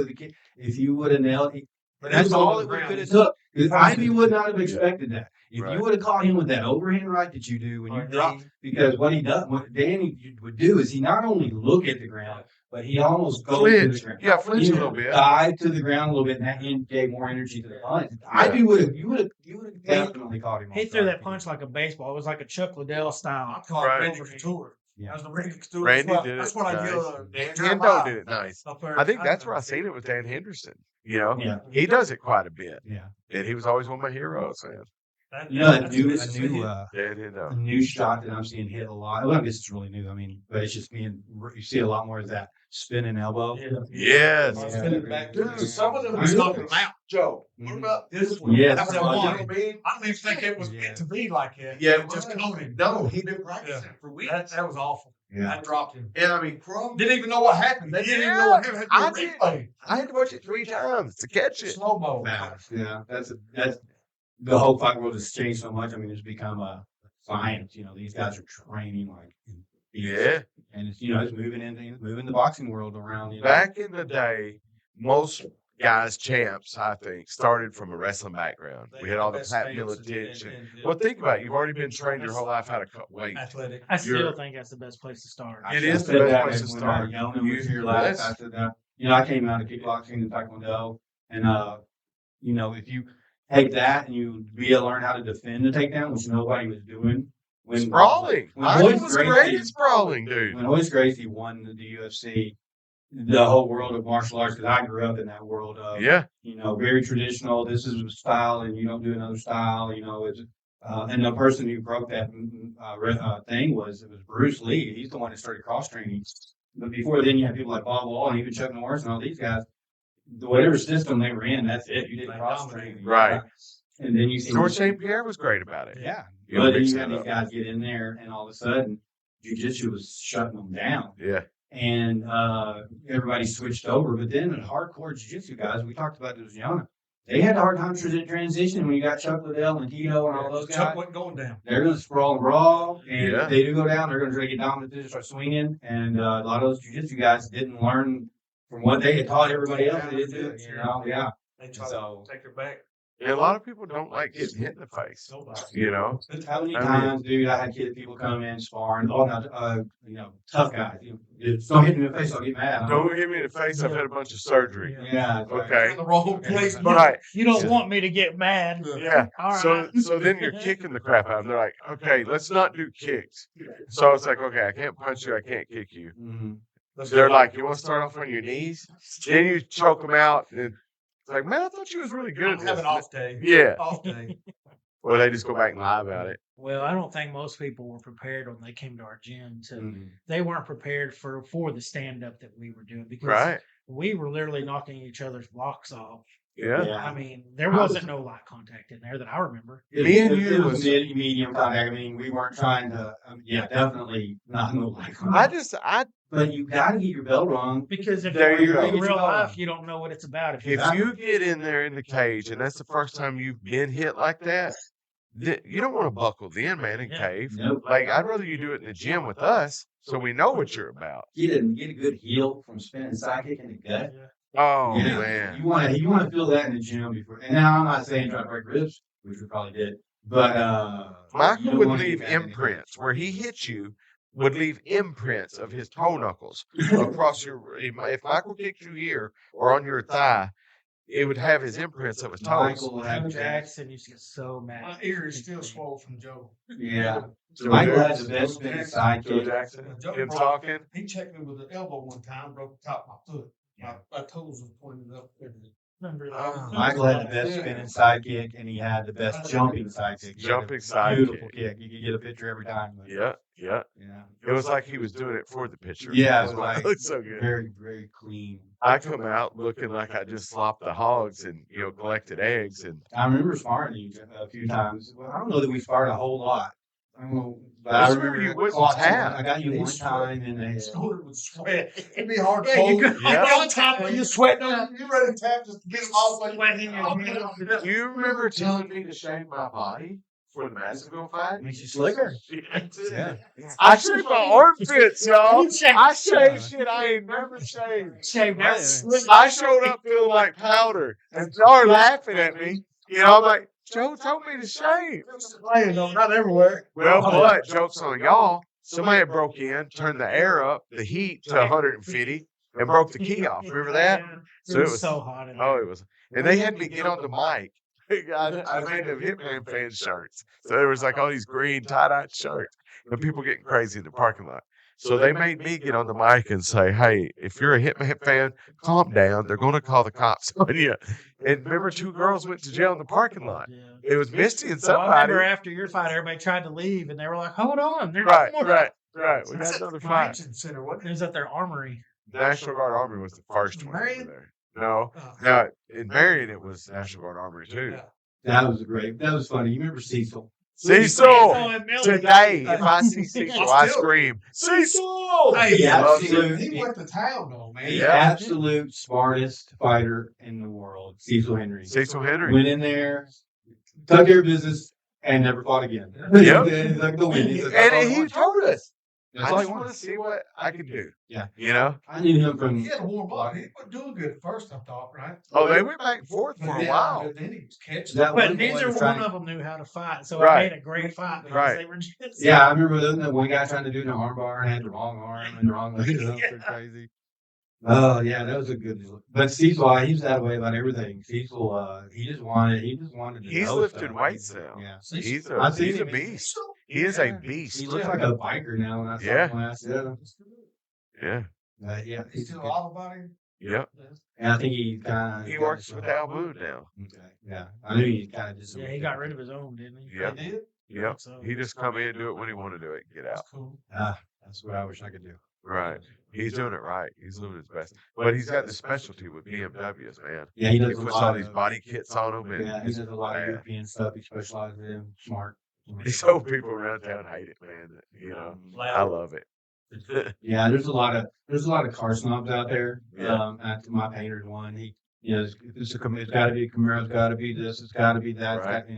I don't care, dude. If a kid comes in here and he likes a car, it's a Honda Civic, and he wants it. Pink. He's a car guy. He's a car guy. He wants to do it. I mean, There you go. because otherwise he wouldn't. He's not interested in it. That's something else about the car world. It's changing. I don't know. In 10 years, you may not see a lot of classic cars because the new generations just don't see it. They don't That's like get it. 1,000 horsepower on a 4-cylinder too. That's what Yeah. they're doing now, right? It's Yeah. taking these little cars and putting double Even turbos. there, though, you're seeing the interest just kind of wane down. It's I don't know. It's just not what it used to be. And used to you want to get a cool car so you get a girl and all that, but now ain't no girl gonna want. Like going on, you were doing over that Camaro over there. Girls nowadays don't like that. Right. Them young girls. Yeah, they're like, where's your? How do I hook my It doesn't- phone up? It doesn't have a screen. Right. Yeah, doesn't it drive itself? All I want is an El Camino with a Honda Big Red in the back. Yeah. Magic He's Paint seen, Job. seen Harvey's El It's a Camino hang over it. there fell over this. That's Anyway. beautiful. Brad Probus, he's got his. He's going partied on with him last night. Yeah. He was at the hill climb yesterday. Was it Probash probably coming up? It June? is. Huh? Yeah, It'd it be is July. coming up. We'll give him a shout out when we get closer. You remember the show at Froggy's when Benji, was it Benji or Yeah. Benji Brad? Baker. No, Benji and Got in a fight in the parking lot. And I might have instigated that. We- Him yeah, and Ralphie that was- West. oh, That's cracked his Him and head. Ralphie West. Hit Might his have head been on going a between Harold them Dix talking about- reset. Yeah. Yeah. It was like, I was like, Well, he oh my slammed him, and his head hit that bumper. They and rolled. Slammed him. I'm going God. saying Benji didn't even falter though. After I was like, it's unreal, man. He took that on the he heels. exactly And because wait you a minute, remember which how one? the truck was rocking. That should have knocked him out. Should have Which killed one him. was it? Benji got hit? Benji Baker, the back of his head, Slammed. got Yeah, I a remember whole Ralph. bunch of stitches or staples. I mean, he hit so Ralphie's hard. I mean, here. it was, And when they went 500 backwards, pounds, man, just coming Yeah, down. 500 pounds of pissed off raging bull. It Them was, two it big was guys. unbelievable. Yeah. That- Whatever happened to Ralph West? He Um, kinda was West a- Virginia. Yeah. I don't know. But he could have been something really. Well, he Yeah. was a pretty good Ralphie fighter. West could have been He could have been great, something. dude. He was a very solid kickboxer. I never got to fight Benji. You know, I signed Yeah. 2 contracts. Still have them in my gun safe. Was it a boxing match? No, me and Benji were going to fight MMA. Mm. 2 different occasions. And didn't get to either time. Yeah, everybody And else I signed, everybody wanted you to know. fight the Benji or the Baker boys or another. Brad was I say Brad could have went a long way too. Yeah, well, you also had Sebastian. That one, me and him to fight all. I remember when I was like 17 or 18, I used my brother's ID to get in the Big Kahuna. Y'all remember Yeah, that back when they place? did the We had a Fight tough night. man. Yeah. So we just went down there to watch. But my brother's in for the Marines, whatever. I got his ID. You know, I was like, here's $7, get you another license. He says, I have a license. I said, you don't know more. Yeah. So I go in there. I end up winning the whole thing, right? Get some money and a T-shirt. I was just going to drink on a fake ID because right? And I end up winning this tough man contest. And the ref is in there with me and everybody's screaming, Danny, you know, and the ref goes, right. Well, the ref goes, why are they calling you Danny? He goes, it says here, Tony Stoner. I was like, Anthony, Danny's short for Anthony. He goes, no, it's not. I got a brother named Anthony. He goes, Tony's short for Anthony. You know, in my head, I'm thinking, I got a brother named Anthony. You already done it. So then, look, fast forward, say, 10 years.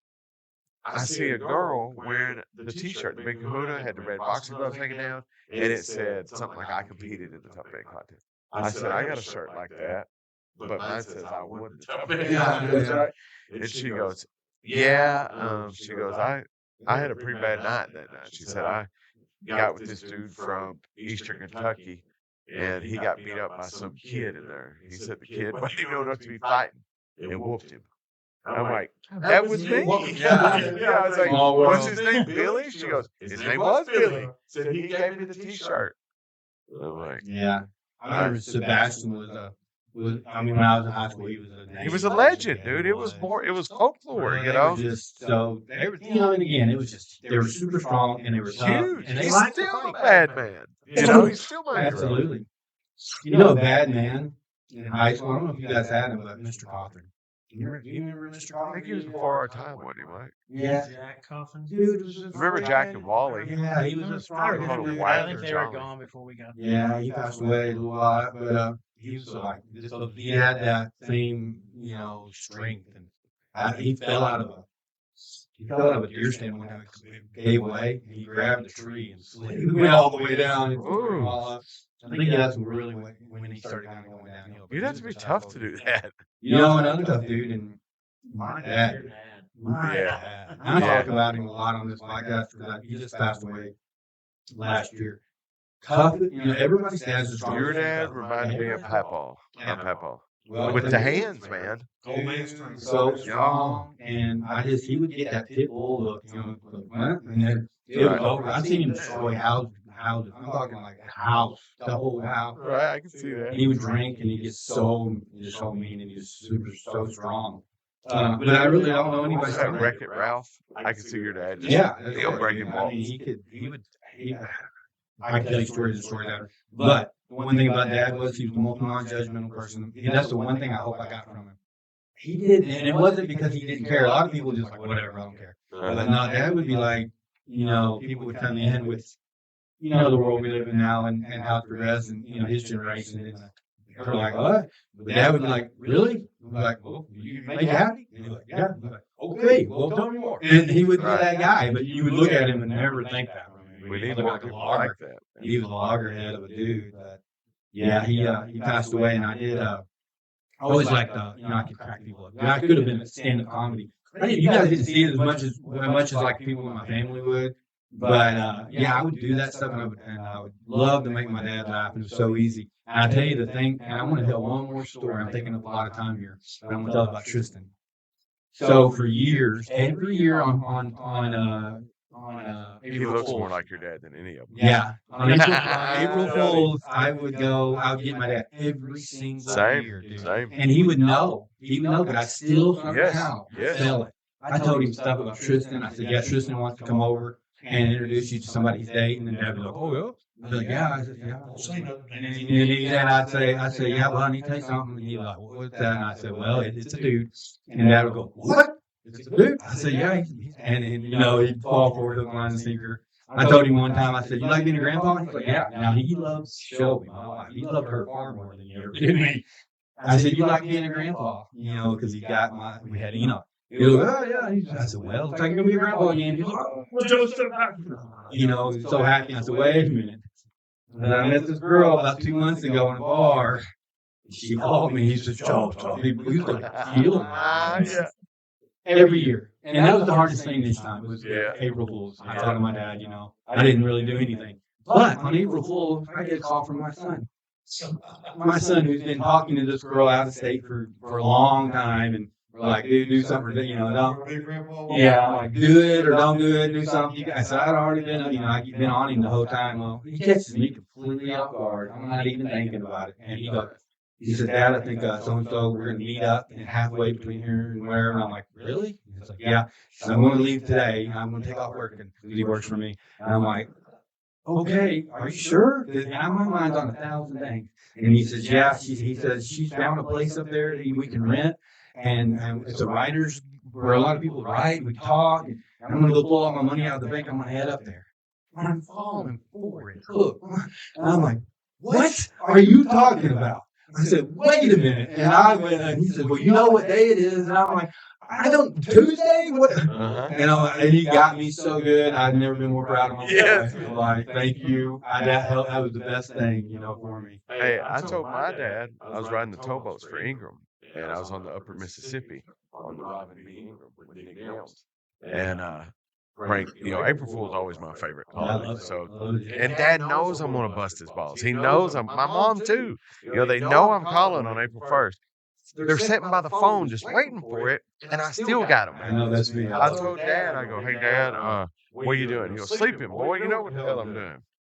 He goes, what do you want? I said, you're gonna kill me. He goes, oh shit, what'd you do? I said, Dad, I'm in jail. Me and Nick are in Wisconsin. I said, I need you to drive up here. It's only 16 hours from Mount Stoner to here. Only. He goes, what the fuck did you do? I said, Dad, it wasn't me. Well, I mean, it was me. I said, we was on the head of the tow, doing something we shouldn't have been doing, and a lockmaster seen us. Oh, hell, son, what was y'all doing? He thought we was banging the cook or something like that. I was like, so Dad, we were smoking a joint on the head of tow, and the lockmaster said, I said, it's a real bad offense up here. He's like, well, how much money I need? I said, I don't know. Just sign the check April 1st. He goes, well, I don't fuck with checks. I'm bringing cash. How much cash? I go, Dad, they're going to want a cashier's check to say April 1st on it, trying to let him know. He goes, I don't know why you keep saying the date. He goes, how much money? He goes, ask dumbass how much money he's going. He was going to bail Nick out too. You know what I mean? That's the thing. Yeah, and I could hear his keys. He done threw his jacket on, had his keys. And the motherfucker was coming. Right? I was like, Dad, it's April Fool's, man. Oh, he was mad. He was so mad. Dude, I got my dad so mad on April Fool's a few times. I thought he was going to heart attack. Yeah. And my mom, Yeah, that's the thing. My dad, I'm going to leave this one here. Most of the people that died in my life, I would miss them. Like I never get a phone call. My grandmother, with my dad, I was fortunate enough to be there. And I was fortunate to be there when he went into hospice. And he came to, and he was very alert to everybody, and he knew Tristan and everybody. So I was really happy about that. And I remember when he's alert, he was reaching out for our hands, And I'm not trying to do a downer here because this is a good story. which I don't have a lot of good ones like this. But so he reached out his hand. I leaned up in there to him.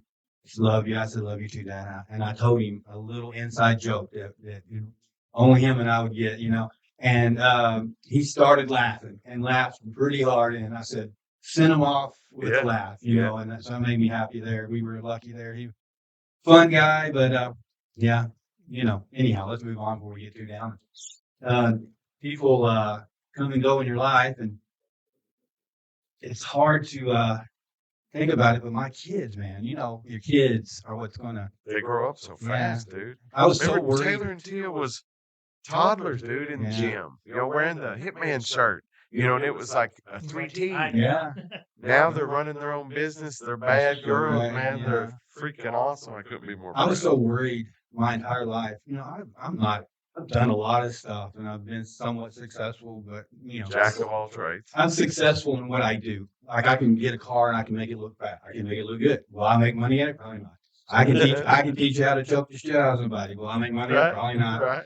So that's You were too nice, man. story. Everybody says that, if until you I'm can't not, afford the that's the gym problem. dues, if you'll watch the match or something, you can come. We never made money. We never showed $1. Yeah, no, profit. money in the gym. I remember that. Yeah, there's no absolutely. If I'm fighting, boy, I gotta pay. Well, your young kids, you hate it when they can't, because they'll be the first thing to go. And if they can't pay, they're gonna pay their light bill, not me. Yeah. So and then you have fighters, and those guys, they were trying to make a living and trying to fight and travel. So it was hard, but Yeah, I remember. I was like, don't get me on just put me on the list. I ain't gotta be first. Just put me on the list, though. I always wanted to fight first. I wanted to fight first. That way I could watch all y'all fight, drink beer finally, and eat hot dogs with the fans. But they always made me go I always last. let you fight. Yeah, let you fight. yeah, that's another thing about fighting too. I had my dad. I think fight before I get on with it. Yeah, I was so worried that I was going to let my dad down before he died. My whole Right. life. I Right. was like, here it comes. Oh, dude, it's the worst. At You some don't point, wanna just a have lot of times he was proud of a lot of things I had done, even though, so yeah, that was something. And then I look at my kids now and I'm like, my youngest son, I got these weird ass sayings. Most of them come from Seinfeld. I quote Seinfeld about 3 times a day. Uh-huh. But there's this one thing, people start asking me a bunch of questions when I go somewhere, and I'll be like, dude, I'm just here for the free Wi-Fi. We're out at this store the other day, and my little dude's there, and we're talking back and forth, and the guy starts asking him a bunch of questions. What do you like that? And he says, I'm just here for the free Wi-Fi. I was like, yeah, and so when you see your kid in you, you start seeing them say stuff. All my kids say stuff that I say, and they don't even know what it means most of the time. yeah, But now I left that behind. That's part of me that's going to be here when I'm going. that's what I got with my dad, man. My brothers look so much like him, and Craig will do this one thing where he goes, "Way y'all," like in my NCC says. Yeah. And my dad did that all the time. As long as we got that, man, the memory. I mean, I remember Dad, Papa, and Sean Shirk at that Murray fight, but that was probably my proudest, like, looking out from a cage where I'm getting my hand raised. I think old boy flashbanged me, right? Hit me. I had 2 broke hands. You're telling me not to fight because you're stupid. Then you have 2 broke hands. You have no business fighting. I was like, I just won't use my hands, Joe. You're like, how, dumbass? Do you hear what you're saying? So anyways, I'm not backing out of a fight. I got Papa, Sean Shirk, and my dad. And my dad keeps looking down at Sean Shirk, who's the 155 UFC champion of the world, right? And Dad goes, "You're just a little guy. How? You're the world champion, like of the world?" And I know he hated my dad, but and Papa's just sitting here thinking, if it's Vietnam, I'd kill his little ass, like. And I got, oh boy, I come out throwing a Superman punch right off the bat. I remember you like to do that a lot. I'm done, yeah. And old dude catches me. Yeah, he dropped you for a And second. if he would have stepped back and just done this, the ref, Jules, I think it was, would have said, "Fight's over, Stoner's out, you're the new champ." But the old dude jumps on me and starts whopping me. And I heard Craig, I remember everything kind of being white. And I heard Craig, my middle brother, saying, "Get the fuck up, Daddy." And when you hear your brother scream, it'd be like Sean screaming at you. You just wake up, start, And I just kind of grabbed him. I think maybe got a guillotine choke and hooked his leg. He was tapping faster than, Yeah. I remember that was the first time you'd ever really got hit. Yeah, probably so, yeah. Yeah. It's a shame though. You had people, man. I really think Danny, you could have made it. Well, I know kind of maybe the Ivy fight. I don't know, was that the one that kind of shut you down, or I you think just I'd got already tired of it? quit fighting before Yeah, Ivy, I can didn't see I? that. Yeah. Yeah. Because I feel like I wasn't training when I fought him. It was just, man, my kids came first always. You know what I'm saying? No, it's right. And a lot of times that's why I did fight. When the whole thing started, it wasn't even about fighting. You called to get tickets. I called to get And tickets. they're Yeah. like, "Do you fight?" And you're like, "Well, I can." Well, I said I got 2 older brothers. I've been fighting my whole life. She said, "Well, if you're a fighter, I'd give you 10 free tickets." So I said, "Well, let me see how many tickets I need. I'll call you back." I hang up. I just hit redial. My dad's like, "What are you doing?" I said, "I'm fighting." Yeah. Dad's going, "Whoa, no, son, you need to think about this." No, I'm getting in my head. If I get 10 tickets, sell them to my buddy, I just made $250. So what if I get punched in the face? Right. And I said, "Hello." She said, "Hey, Karate, Buffy." And I said, "I'm calling to sign up for a fight." We just hung up. She goes, "Did I just get off the phone with you?" I said, "No, ma'am. I've been in the gym training." Because she had told me you got to train for 6 weeks in a real gym. She goes, "Let me guess, for 6 weeks?" I said, "You got it." So that right there told her she knew that was me. So that's when they gave me that big boy. He was, Chris Kelly. yeah, 6 something, fucking huge. And Mike again picks him out. He goes, "That's going to be your opponent." I'm going, "The He fuck wouldn't it even is. shake- The he fuck wouldn't it even is. He's a shake the hand. right." He was- I said, me, I'm nice. I come up to shake his hand. I said, "Hey, man, I'm going to be your opponent tonight." And I stuck my hand out, and he kind of pushed it away, and he goes, "You're going to be my bitch tonight." Oh, I'm like, what in the hell is wrong with this guy? Like, so now I'm thinking, what did I do, man? Why? yeah. But he come out, man, with a train. Remember, he had like 50 dudes walking to the gym. He was, I guess, They the was all pride. like, Yeah, the pride of Madisonville, and he was probably the bully in the gym. You know what I'm saying? The big boy that just picked on everybody. he was not ready for that right hook. He what? No, I remember when he fell, man. Just it seemed like it was in slow mo, because that was. I don't. Did I knee him or something You happened? need him, Maybe you need him a couple times. I And he need hit him back, and you hit him right. when his head come up, man. I mean, I caught it. It was clean, like with a bat. When you hit the ball perfect on that sweet spot, that's what it felt like. Because I wasn't even sure if I caught him. That's how sweet it felt. And then when I come back with the left, he had done dropped. And I remember one time, y'all was He on did. the ground right there by the cage. Me and Joe's right there. I You're spit like, my he's mouthpiece like, out. Danny, so you cannot bite him the whole time. Your papa's going, bite him. Yeah. Me and Papa, we bite. I was gonna bite his nipple off, but I didn't know any ground game, man. All I knew was WWF. I'm snooker off the top ropes, Yeah. He wouldn't even shake. Remember, we went in the locker room afterwards. He still wouldn't shake your hand. Yeah, he was just holding his Still jaw. mad. He was mad, man. He never fought again. He How'd just that bitch do you, boy? yeah. He ran the camera. But then, if you remember, they're like, okay, this motherfucker's gonna. Look how Let's give picture him of Ron some- Johnson. They put me with Hollywood, was his Yeah. name. He had on the Rampage Jackson. And everybody back home said, "We will pay your light bill if you powerbomb him in the cage." That's how ignorant we was, Joe Dukes. Yeah. We was making some side bets. We on had some- some- We did a cartwheel kick one time, and I can't remember what all we did. Cartwheel kick, if I could powerbomb him. And you see me, I put his He hand tried, between but he slipped. I put his hand right there. When I went to lift him, his legs start doing this, man. Like, he Because did I not remember wanna you go told up. me, you're like, you owe me $25 because I almost got it. Yeah. Oh, yeah. Oh, that It was seems fun. that time, man, it seems like a dream to me. It was Right? it Yeah. just seems we had so much going all ways. Yeah.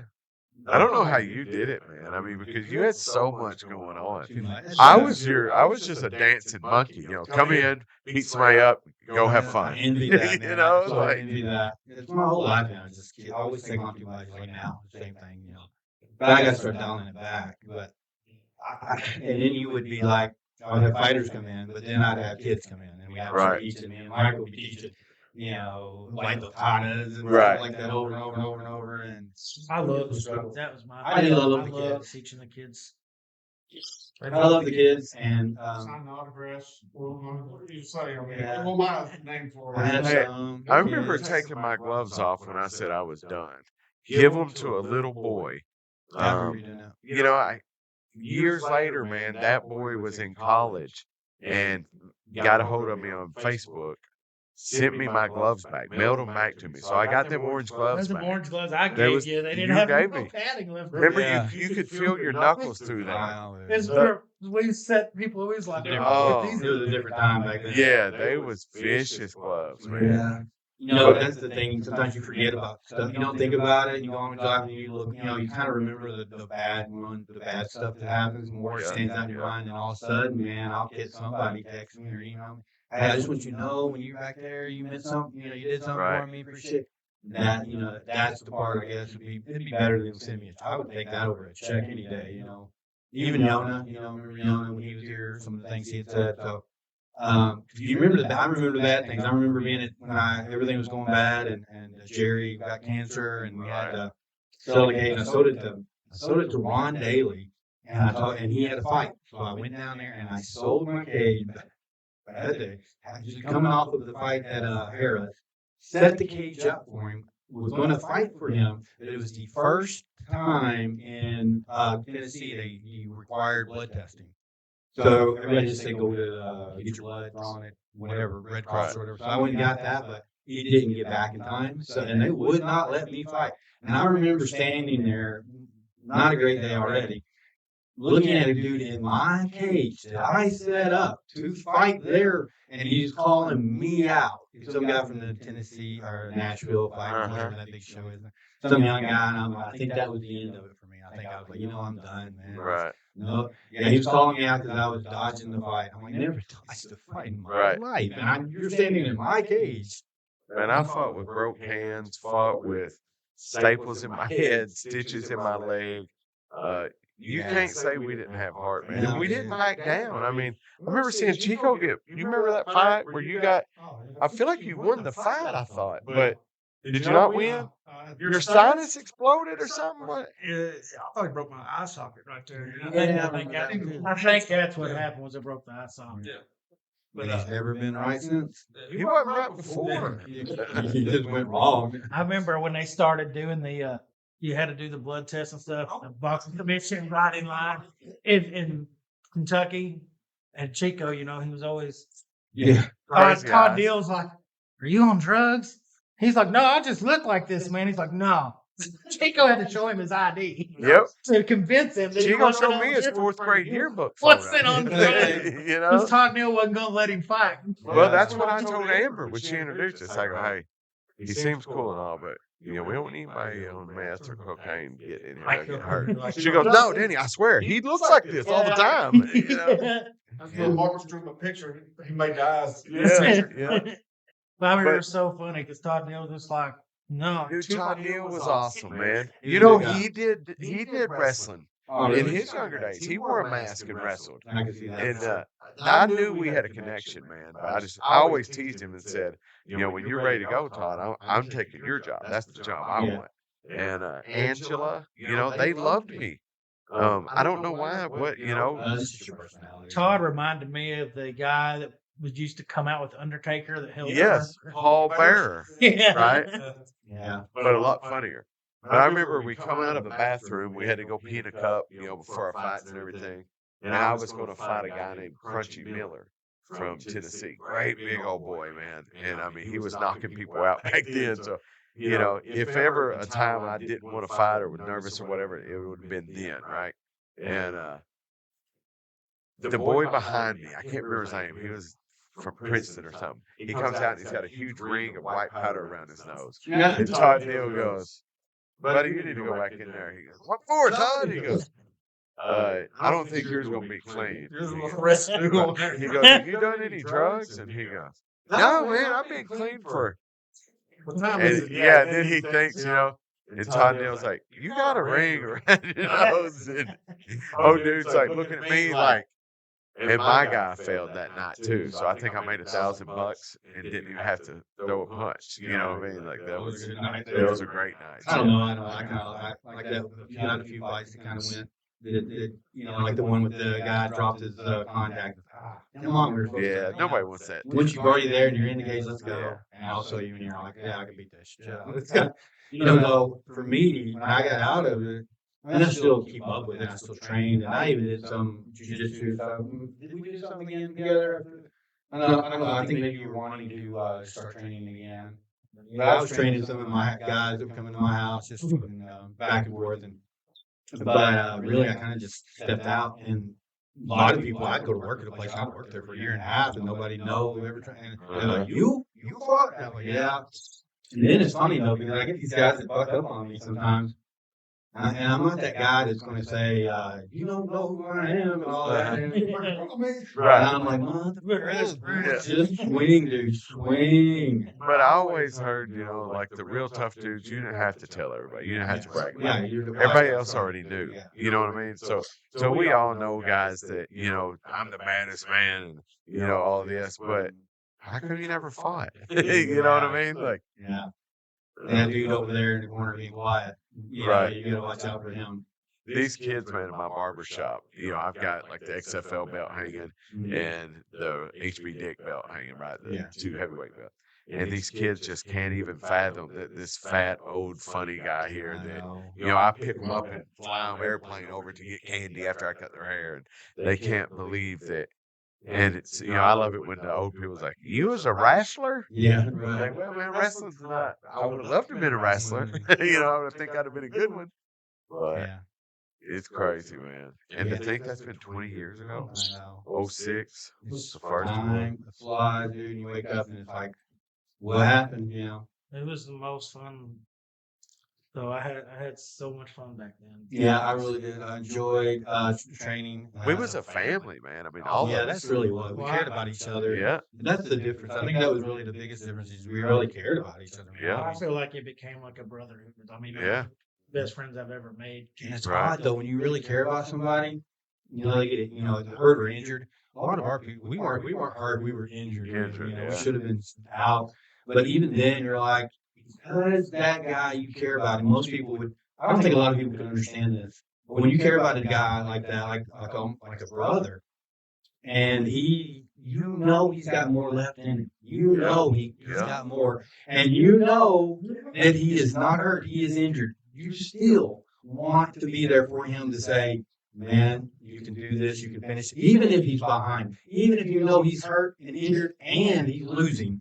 Right. You still are there for him to say, come on, man, you can finish this. Just finish it. That's all, and you push him to that point. A few of them talks in the ring. A lot of them talks, man. I'm in the second round. I was like, yeah, but it's not about it because that when you get to that point, it's not about that number on your card. Right. It's not about the don't mean story shit to be at told. this point. It's about what you're going to do for you. It's not I'm not going to let you let yourself down. Well, I know you can do this. What's I that know one I old would be saying? wrong. Let you go. They say it ain't about, how hard you can hit, whatever. It's how hard you can get hit and get back up. Yeah. Like Team Pride was about that life. Yeah. How many times we see Chico think, oh shit, and then here he come back or Jeremiah out there toying with him, and we see him get rocked, from sparring in our gym. We know what they look like rocked, and still come back, and they got it. All it takes with Chico is one shot.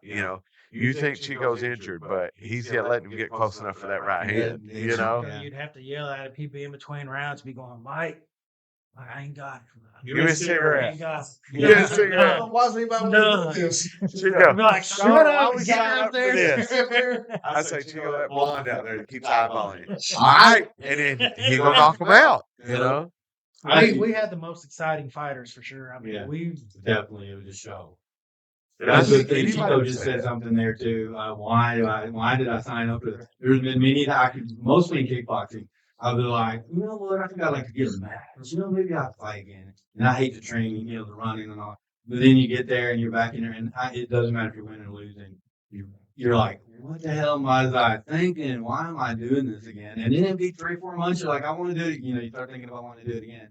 It's the rush. the rush, the adrenaline, man. That's why I did it. I mean, I've always been an adrenaline junkie. Wanted to win, Yeah. no matter what it was. Well, we did a lot of winning. Yeah. We did a lot of showing up too. Yeah. Yeah, it was a great time. And being the underdog so many times, Well, we were like who everybody wanted to be. Right. Yeah. No matter where we won, everybody I don't know won. why it got like that so big. I know Danny, but everybody loved Danny. I was just silly. And though, even man. his I was fights were silly. his fights were like what average 45 seconds maybe. Well, I went 9 fights without going out of the first round. Yeah. You kept telling me, and Second you round's got to coming. take it serious, man. Second round's coming. Yeah. And the first time the second round came, we got that boy that was fought on some IFL or something with like Frank Shamrock. Yeah. He was on a fight team out of like Chicago. That was when I took a side job, $500 drive a boy to Alabama. So they tell us you're in Alabama, you got to drink Alabama Slammer. That was the last thing I kind of remember. Some old dude's trying to get Benji back in his cabin up in the woods with cocaine at 3 a.m. I've done had 20, mixed drinks, Alabama Slammers. I called Joe from a rest stop on the way home. I said, Joe, I got a problem. You said, you got a lot of problems, Sandy. He's like, what are you talking about? I said, I'm a real overweight. You're like, no, you're not. Because at that time when I was training right, you'd make me stop drinking sodas. So I agreed to fight at 211 pounds. Wasn't it like 16 pounds? It was 19. I was weighing 230. But I'm putting a quarter in a weigh machine at a truck stop going, fuck, this machine ain't right. And then I put another quarter in, 230. I'm like, Joe, the machine's right now. You go, get your ass to the gym. I was like, well, I'm just now leaving Alabama. What did you do? Where's that guy in that cabin? Right. And so I cut 19 pounds. Jared Franklin, big dog, he drove me to home from the gym that night. You put me in that sauna suit with the I tape. felt bad, really, honestly, because you really did get a little delirious there. I was hallucinating and stuff. And Cheryl Stoggs, I'll never forget Cheryl Stoggs was trying to talk me out of fighting, saying like, Danny, you don't need to do this. I'm like, I agree. Yeah. Nobody ever had no idea though, like the way you were fighting. I mean, broken hands, Right. busted shins, Broke toes. We'll never do that. And here's the thing. Here's the thing I will say. When you're training somebody, and I'll tell you, Yona will say the same thing. And I mean, you've seen it like the Rocky movie where he trained Tommy Gunn, and then he got big, and then he left to get to a bigger promoter. You're always, because you don't make no money. You never make money doing anything, and so you do it because you love it.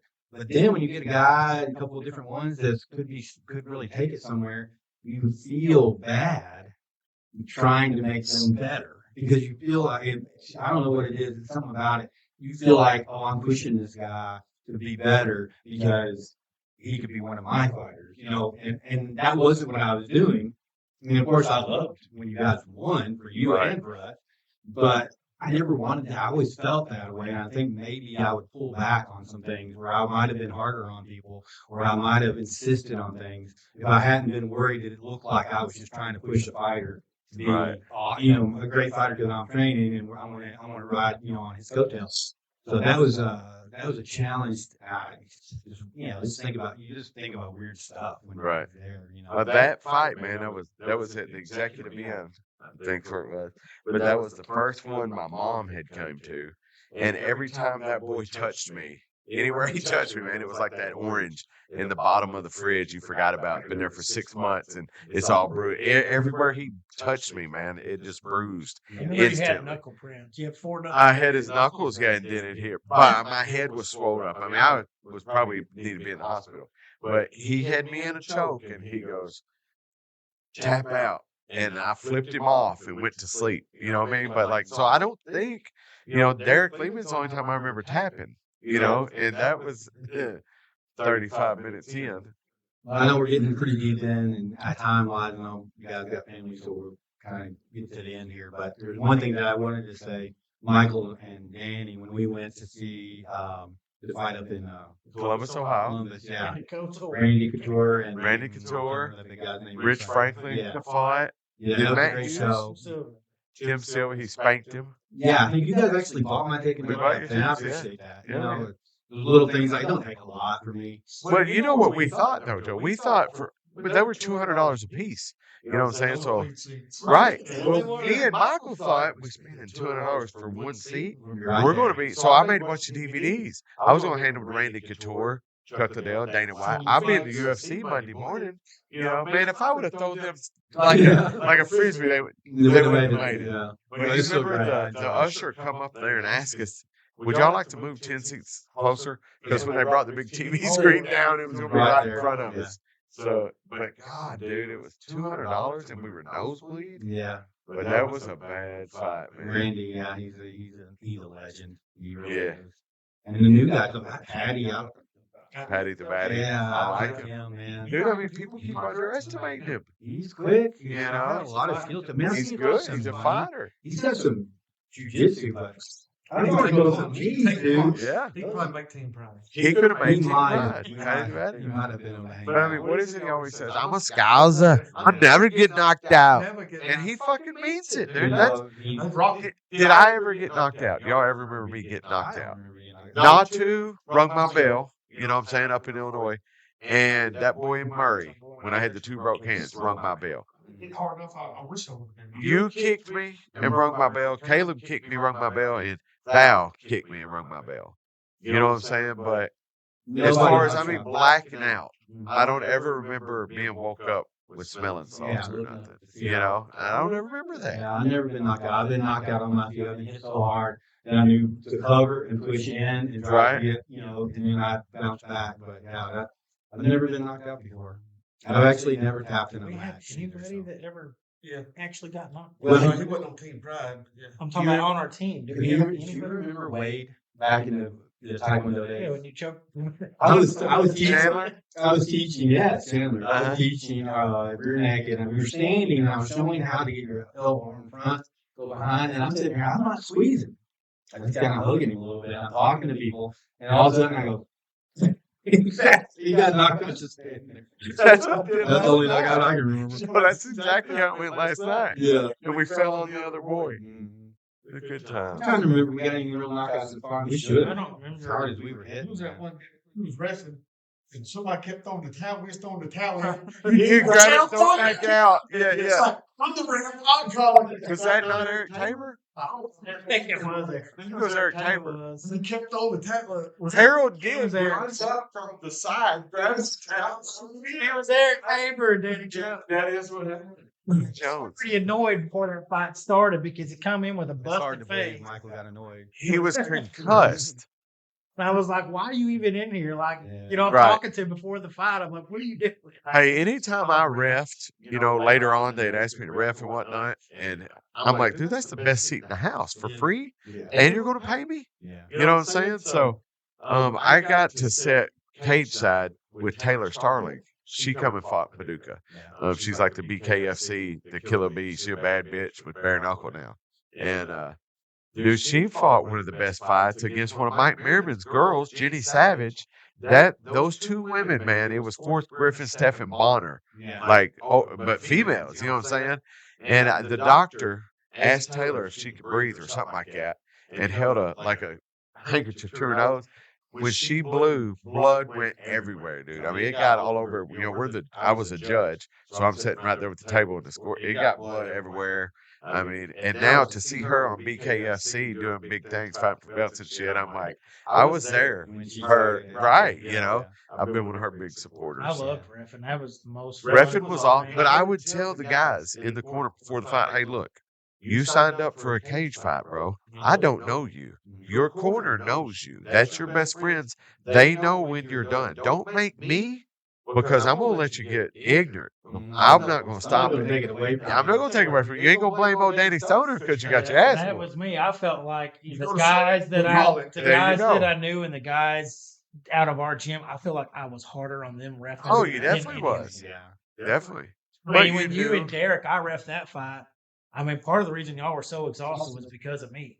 Because Yeah. I refused to let y'all sit and lay. Yeah. Well, because, it goes back to what I was saying. You cared about them. You knew what they. I knew what they you both were you about. didn't want. You knew that they needed to go there. I think Derek Lehman could have done something big, like went on You to remember the Albert? Think back. He got on the show. Yeah, he did. On He was on the Showtime. whole thing now. Yeah, here's a story about Albert. Albert was. I can remember Albert standing. Albert was crazy. Oh, he thought he was so beautiful. He's Yeah, standing there. yeah. And Malcolm to me one time. She said, Albert, I hit on her. he said something like, he said, so he's saying something. He's like, well, I'm married. He's like, How married are you? Right? I like him. I was just say that next sparring match with Albert. Albert was like, what the hell? What? Right. Wearing him out. She's I feel really like I married. remember hearing y'all kick, each other in the gym. Mm. That's funny. Yeah. I watched him on that Showtime show he was on Did he though. do good? No, dude. He wasn't He come back home for a girl. I'll tell you what, I seen him knock a dude out in Lexington with a jumping, spinning crescent kick. Yeah. It was Had some unbelievable. good technique. Yeah, he was I'll give him wicked. that. Yeah. And he would fight at any weight class, dude. He was He like would- almost BJ Pennish. I mean, he you know? fought twice that night. He'd fight heavyweight or 155. Yeah. You know? Yeah. I said, some of that though. That's just. I think he broke a dude's leg He in a fought on fight. your show. What show? I'm sorry, the Ivy, when you fought Ivy. He fought there. And it was Did good. he not break a dude's leg in that fight? Knocked a dude out with a head kick. Yeah. Yeah, Maybe that's what it He was. did He knock left him on a out. stretcher though, right? Mhm. Maybe that's what I'm thinking of. Yeah. The only leg I ever remember get broken was Sean. I remember Sean breaking Yeah. his leg. Dude, years later, a boy come knocking on my door asking if, "Are you Danny the Hitman?" I was like, "I ain't been that in a long time." I said, "I'm Danny Stoner, the cheer dad, soccer coach." It's like, "What's up?" He goes, "I'm wanting to get in a cage fight." And I'm like, There ain't one here. I said, "You're in the wrong door, man." And he goes, "No, I want you to train me." So his dad worked with your brother Sean. Okay. So I go, man, I'm not the guy. So I don't know anything. I have a big, thick head, So I'm not a teacher. I'm a fighter, whatever. So Sean calls me. He's like, "Hey, man, I kind of feel bad for this kid. He needs something in his life right now. Will you help me?" And he lived 2 miles down the road from me. I said, "Sure." So I guess maybe Sean got all y'all's mats or something, brought down there. We decked out this dude's garage, and made mats. So we show up, me and Sean, the boy's late, shows up late to his own house. Anyways, comes in. First thing we're going to do is spar, right? Put on boxing gloves. See what you got to work with. See what we got to work with. But this kid was like a baby deer just being born. Just couldn't stand up. Every time you touch him. And I said, my honest advice is that you don't fight. You're going to be good with computers. There's other things. And the second time, Sean drove like an hour to come down to train this kid. The kid didn't show up at all. So me and Sean just rode. He showed me a lot of technique and everything. And Sean was great, dude. Sean, super strong. I think his stand up because he was a little short. I wish he would always tuck his head and. I would like to see him do it though when he got real healthy, and looked fit. And I'd like to see him then. When we was young, we was doing taekwondo. We used to go around to like schools and do demonstrations. I remember that. Oh, God, I think more people got hurt then. We did Right. this demonstration. We had this whole like choreographed fight scene, and Sean was supposed to like do like this diving roll, and he got hit with a flying sidekick in the head. Yeah, And, like, that's where more like people broke got his hurt. neck. It hurt him. Wrist. It hurt him. And like all these little kids were like, "Yeah," they thought it was great, but he was like hurt. Yeah. That was the best though, man. When you walk out and you see little kids in the crowd and they're loving you, they're going. I think that's why I did it, man. I love training kids. Seeing the crowd go crazy like that. That's what I miss more than anything. Yeah, is I got my the boy, my little love boy. that. He talks about he's like one day he's going to be military. He loves fishing. That's his big thing. But Okay. he's like, he want to be military. He's going to be this. He's going to be that. And then he wants to fuck. And then the young was here. I'm like, man, I'll take him over there. But it's so hard to let some. After training all these other kids, Right. I want to let somebody else. That's train what I my was talking kids. about. But in jiu-jitsu, you got to have somebody his size. Right. I can't teach him how to do an arm bar on Yep. me. And every day, you got to do it every Well, dude, my son Jackson's 16 now. He was doing arm bars that would hurt your arm when he was 2. Yeah. And now he's a badass little wrestler, man. I mean, he's got the heart. He would have been Team Pride in a heartbeat, I seen him get 2 fingers broke in a match. He's holding his hand up like this so the boy won't touch his hand. And his fingers are pointed the wrong way. And he's still wearing him out. And the ref is getting him to stop. And Jackson says, he's saying, "You got to go to the hospital." And he's going, "No, I still got to win 2 more matches to get first place." I'm like, "That's my boy, And people, I will talk to people, and I think one thing that out of all of this, I got very little sympathy for people. Yeah. Because people will be like, "Oh," and I'm like, Get up, sissy. There was a lot I can pretty much every part of my body has been broken at one time, and I look at them like, and I tried. Oh, yeah, that's too bad. I don't even know how to talk. Right. I don't know how to be sympathetic. You know, 'cause I Rub some remember dirt on it, sissy. Tristan, That's what I Tristan would say. come to me. barely bleeding. He'd come to me with a boy and with something, and he had the cut on his hand or his knee. I said, "Let me see it." And I slapped it. You I know? remember you kicking him in the head hard. Hey, that dude, Tristan, when he was little. Tristan is a different kind of cat. He He is. works here at this shop, and they give him a hard time because he has a Mustang, but you know he didn't know it for like 6 months. You know, he doesn't care. He don't care about us. And I said, and I don't, you know, I heard somebody saying something one day about him behind that. I said, no, he's a man. If you want to talk about it, talk to his face. I would like to see the guy that does trying though at a bar or something. He You know. thinks he's not strong. He thinks he is. But yeah, I remember he's a tough because I made him tough. Yep. Yeah, I did shit to him. Yes, I remember feeling bad for him several times. I'm gonna fit my last story. Then they're just having There there was some legitimate abuse in them Taekwondo classes. Right. I remember y'all would come to school, man. Micah Davis, some girl named Mandy that was had a black eye. She was tougher than nails. Jeremy Ray, you know what I mean? But y'all was rolling your shins with rolling pins and kicking each other through walls. And I'm just hearing about it, We were hard wanting to be a part of it, you know. But we always had some black eyes. Yes. I took Tristan one time. We're standing in a hotel, 2 beds, and he's like 8. His mom's in the bathroom. I'm going for the world record championship. yes, Dad throwing son. That's being Wilder right now, Joe. Over this bed. He hit this bed, bounced and hit the wall, Yep. stood down. I've done the same And his thing. mom come out. Oh, God, man. What happened? You're both trying to lie to her. I'm like, he's okay. Stand up, boy. He's okay. Look, we're having a Nerf war last night. Me and Wilder. We've got the living room destroyed. Megan, I'm sorry. She, puts up with us. But I've got Wilder over here in the corner by the front door. Recliner, pillows, cushion, mat. I'm over here. Got a table flipped over, a bunch of TV trays set up. We got this Nerf, war. Yeah, Shelby does it all the time. He shoots himself in the eye twice.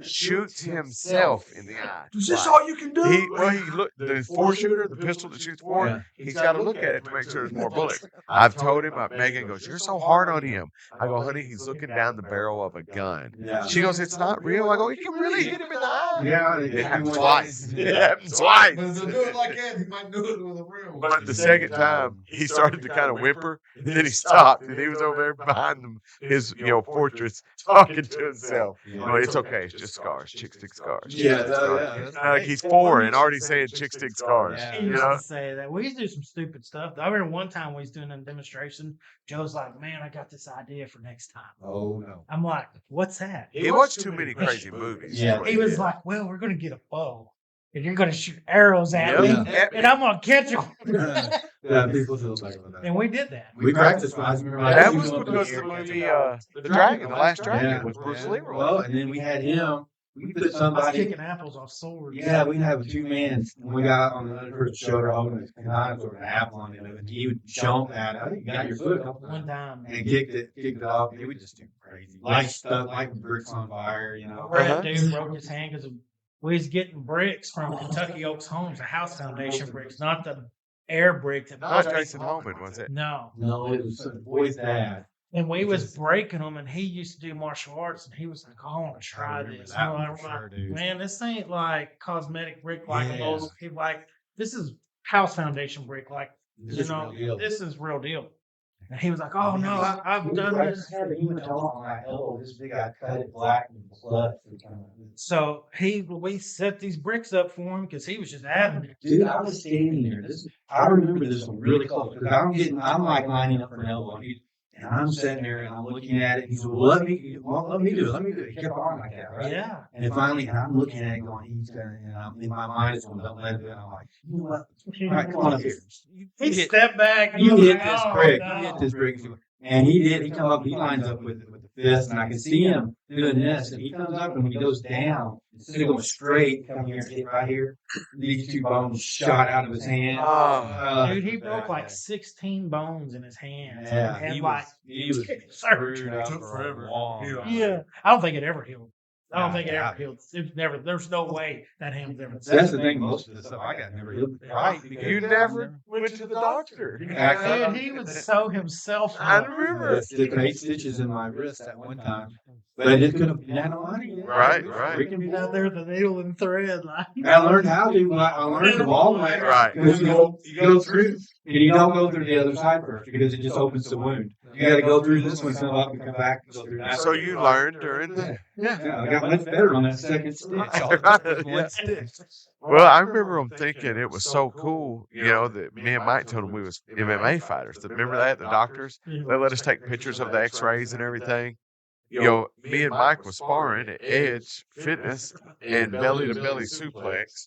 Mike puts his arm down to catch us both. You hear it snap, and it it kind of sounds like sounds, stick. yeah. I go, that was just That's my arm was broke. It is pulled You him up. gotta take Mike me to the goes, hospital. yeah, you broke him. That's broken bones, is what that sounds like. You got to take him to the hospital. He's calm, cool, collected, and I'm like, it was just tendons, Well, Mike. I think it was throwing you off because I wasn't. Right. I was so just like, hey, you broke my That's arm. broken bones. I know the sound. That's what it is. Let's go to the hospital. And we get there, and they was cool as shit, man. The doctors, y'all really fight? It's like, yeah. And Yeah, we don't, and it's true. It wasn't. We didn't go out and it was. We fought. It was Yeah, a fight. it was a fight every I night. had a few of the fights out there on the street too, and we'll talk about those next time. But Tristan waving at me. Hey, can I give you 2.5 Yeah, hours. let's go for it. And Look we're gonna here. Put this up to Mike and Stoners. We got some. I made these. Get buzzed at Stoners Barbershop. When I was in school, I was trying to make money. Made some stickers, and from Stoner Farms, we got a petting zoo, bro. Look at these eggs.